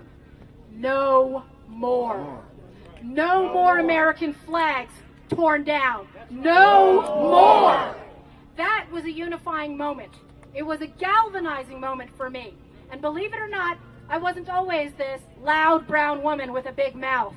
It is not easy, I understand. And many of you have been standing here now for 2-3 hours as we await these Soros minions coming here to deride us, to mock us, to smear the men and women on the front lines. And I appreciate your time, and it is courageous, especially in the face of fear-mongering, not only from our enemies, but unfortunately from many of our ostensible friends. And I will call them out. We have to have no fear. No fear! We're the ones who have no hate. No hate! We're the lovers of our country. We are the ones who have the compassion, who have the understanding and the comprehension that when it's those people who, in the name of tolerance and civility, are inducing people to do incredibly reckless things while other people profit. It is a global human smuggling racket that is imposing misery, not only in the people in our country, but people around the world. Enforcement is the most compassionate policy we can have. Stand with ICE. Stand with America. Stand together. You know this Cory Booker, this joker? Right? He calls himself Spartacus. Oh no. I am Spartacus. Yeah. You are Spartacus. We are Spartacuses. Spartacus I. My Latin training for my Catholic high school. We're the ones who must stand together in unity. And it doesn't matter. You know, I told people who didn't want to show up, who were fearful, I don't care if I'm the only one. All it takes is one voice. All it takes is one spark to light a fire. And we need the fire of liberty to be represented in these public spaces that have been hijacked by people who want to destroy it. Let's not mince words, and I don't mince them, do I? No. Those people want to destroy our country. It is a transnational agenda. And no, I'm not a conspiracy theorist. This is conspiracy truth. You've got the United Nations. You've got George Soros. You know all of these young people who are being dragooned into these climate change protests? Completely brainwashed? They're cogs in this machine to undermine American sovereignty. Are we a sanctuary nation? No! Are we a sovereign nation? Yes! And you can't just sit by on the sidelines and think that sovereignty is going to take care of itself. It takes each and every one of us to show up at rallies like this and show our faces and raise our voices and show our support. It takes each and every one of us to go to the ballot box. You know that the Soros network and the radical identity politics thugs are out there trying to undermine the electoral process. This is why it matters to have secure ID. This is why it matters that we have incredibly vigilant organizations like Judicial Watch out there protecting us, fighting these battles in court for electoral integrity against voter fraud. It matters. It matters. So I've been having these Stand With ICE rallies across the country, and as many of you know, we had one in Montgomery County, Maryland, and I've talked to folks who are also refugees from that crazy space. Nearly 1,000 people showed up, including Tom Fitton and Seb Gorka and Larry O'Connor and many of my friends from FAIR and grassroots activist organizations. We have to be united. Diversity is not our strength. Unity is our strength. And apparently that's a trigger word. It's a trigger phrase to talk about. Well, I'm all about triggering these people, right? We've got to press the panic button. And, you know, the only red flag I support is raising the emergency signal because our country is in danger. Will you sit by while they threaten us? No! That is why you're here. Now, these people can't get their acts together. All the billions that George Soros spends on these people. We've been waiting 3 hours here. They can't find their way from downtown to the center. What I want to do before we leave is line up everybody who has a flag and everybody who has a sign, and we're going to go right up to the barricade there. And the first thing that we're going to do is thank the men and women in uniform for keeping the peace. They have nothing to fear from us. We're not the ones going on social media and tweeting death threats to ICE and you all saw the video of the disgraceful behavior of these so-called peaceful. Go home and, quote, swallow a bullet. Shame on them. Shame, shame, shame. Shame on these Open Borders radicals. I have chronicled in Open Borders, Inc., my new book, an entire chapter on what I call the A-Team. And no, they're not the good guys. Antifa, Abolish ICE, and the sanctuary anarchists. Somehow, Facebook and Twitter allow these people to put guides on how to stab and slit the throats of ICE agents. Shame, shame, shame on the Open Borders radicals. Now you've got the New York Times op-ed page, which brazenly publishes op-ed pieces calling on doxing and harassment, not just of ICE agents like the ones that work in this facility and the contractors at GEO and all of the good people who work in immigration enforcement, but against their families and their children. Who protects the children? We do. Who is for peace and safety and tolerance and civility? We are. I dedicated my book to 3 different groups of people, and I'm honoring them by standing here today and doing more than just sitting on the sidelines. And the first group are the people who work at the Department of Homeland Security, the Border Patrol, and ICE. Thank you. Thank you, Homeland Security. The second group of people that I honor are the angel moms and dads. Thank you, angel families. I want you to all thank them. Thank you, angel families.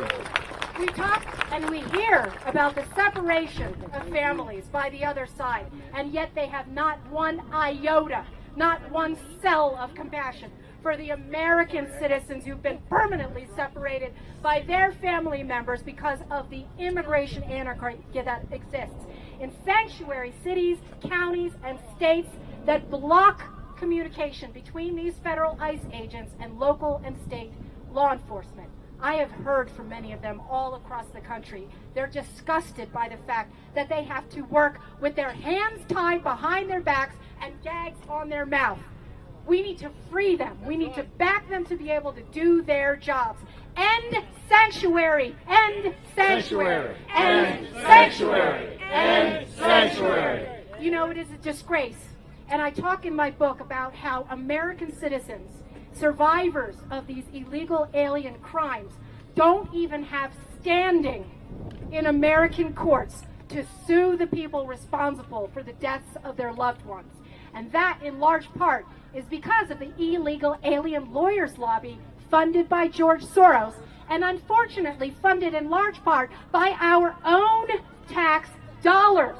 We need to defund Open Borders, Inc. Defund Open Borders, Inc. Defund Open Borders, Inc. We need to start with our own pocketbooks, and we need to demand accountability of the people elected in Washington. Here is the message that is very important to hear. President Trump can't do it alone. He needs our help. He needs to be able to stay on the right path. He made this his primary campaign theme. He invited angel families to the stage to campaign with him at a time when Democrats spurned them and ignored them. Media whitewashed them from the pages of their newspapers, who put the almighty dollar in the U.S. Chamber of Commerce over the safety and security of American citizens. They all need to be called out. Vote them out.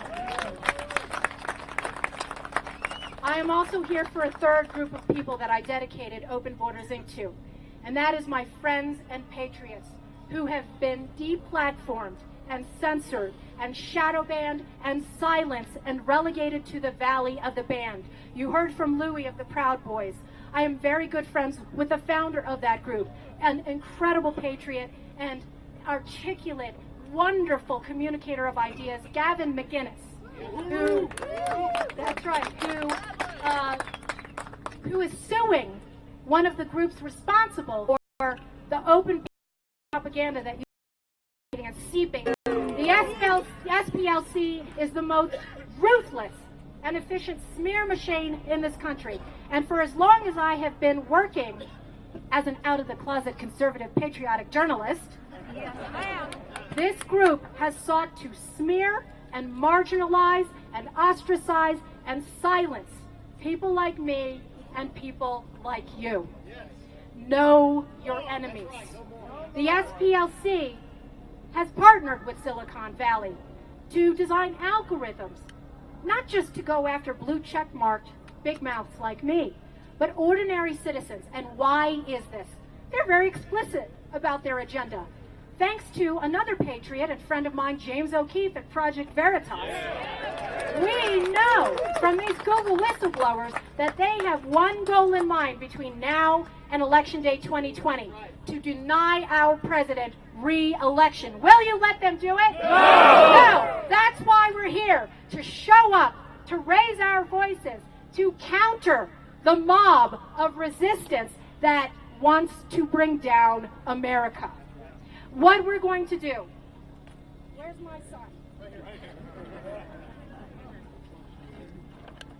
It's my arts and crafts project. I never knew I was going to sign up for this when I did this.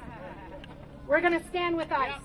I want to gather everyone with a flag. We're going to line up. We're going to go right up to that barricade there. Thank ICE. Speak. Speak for those who cannot speak. And this is just the start. I said we've only... God bless the USA. God bless each and every one of you. Take this, make it a fire for liberty. From now on, tell your children. All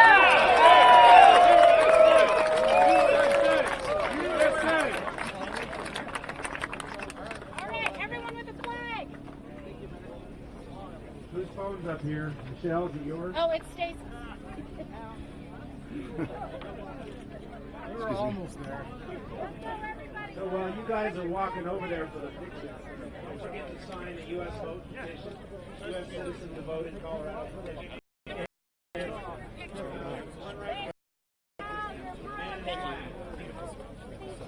Michelle reminded me about the email.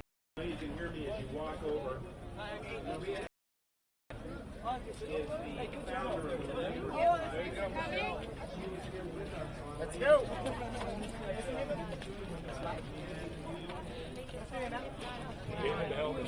I landed from LA last night around midnight, and I've got 2 days here. I've been away for 14 days, so I'll be able to cover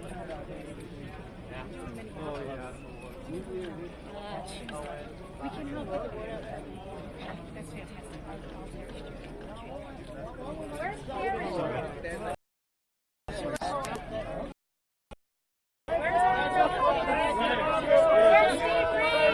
Thank you! Thank you!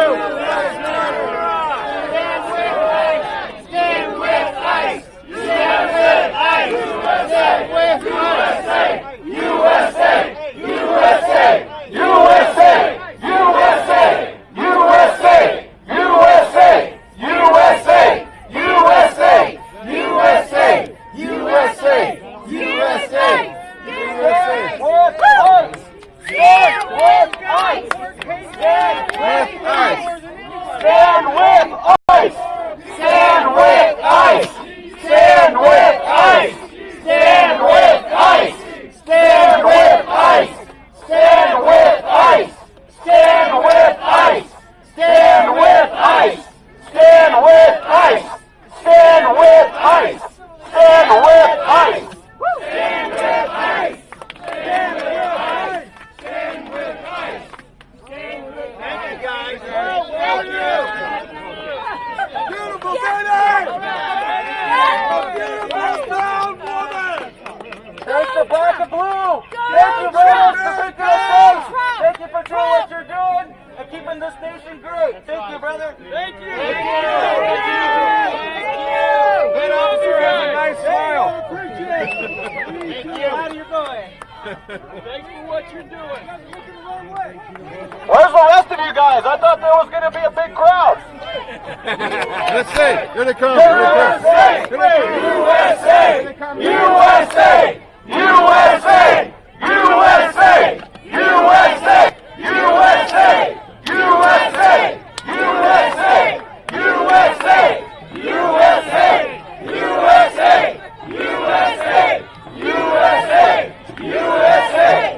USA! USA! USA! USA! USA! Look at all that Look at that, hammer and sickle. There it is, boys and girls. The Democratic Party openly supporting communism right there.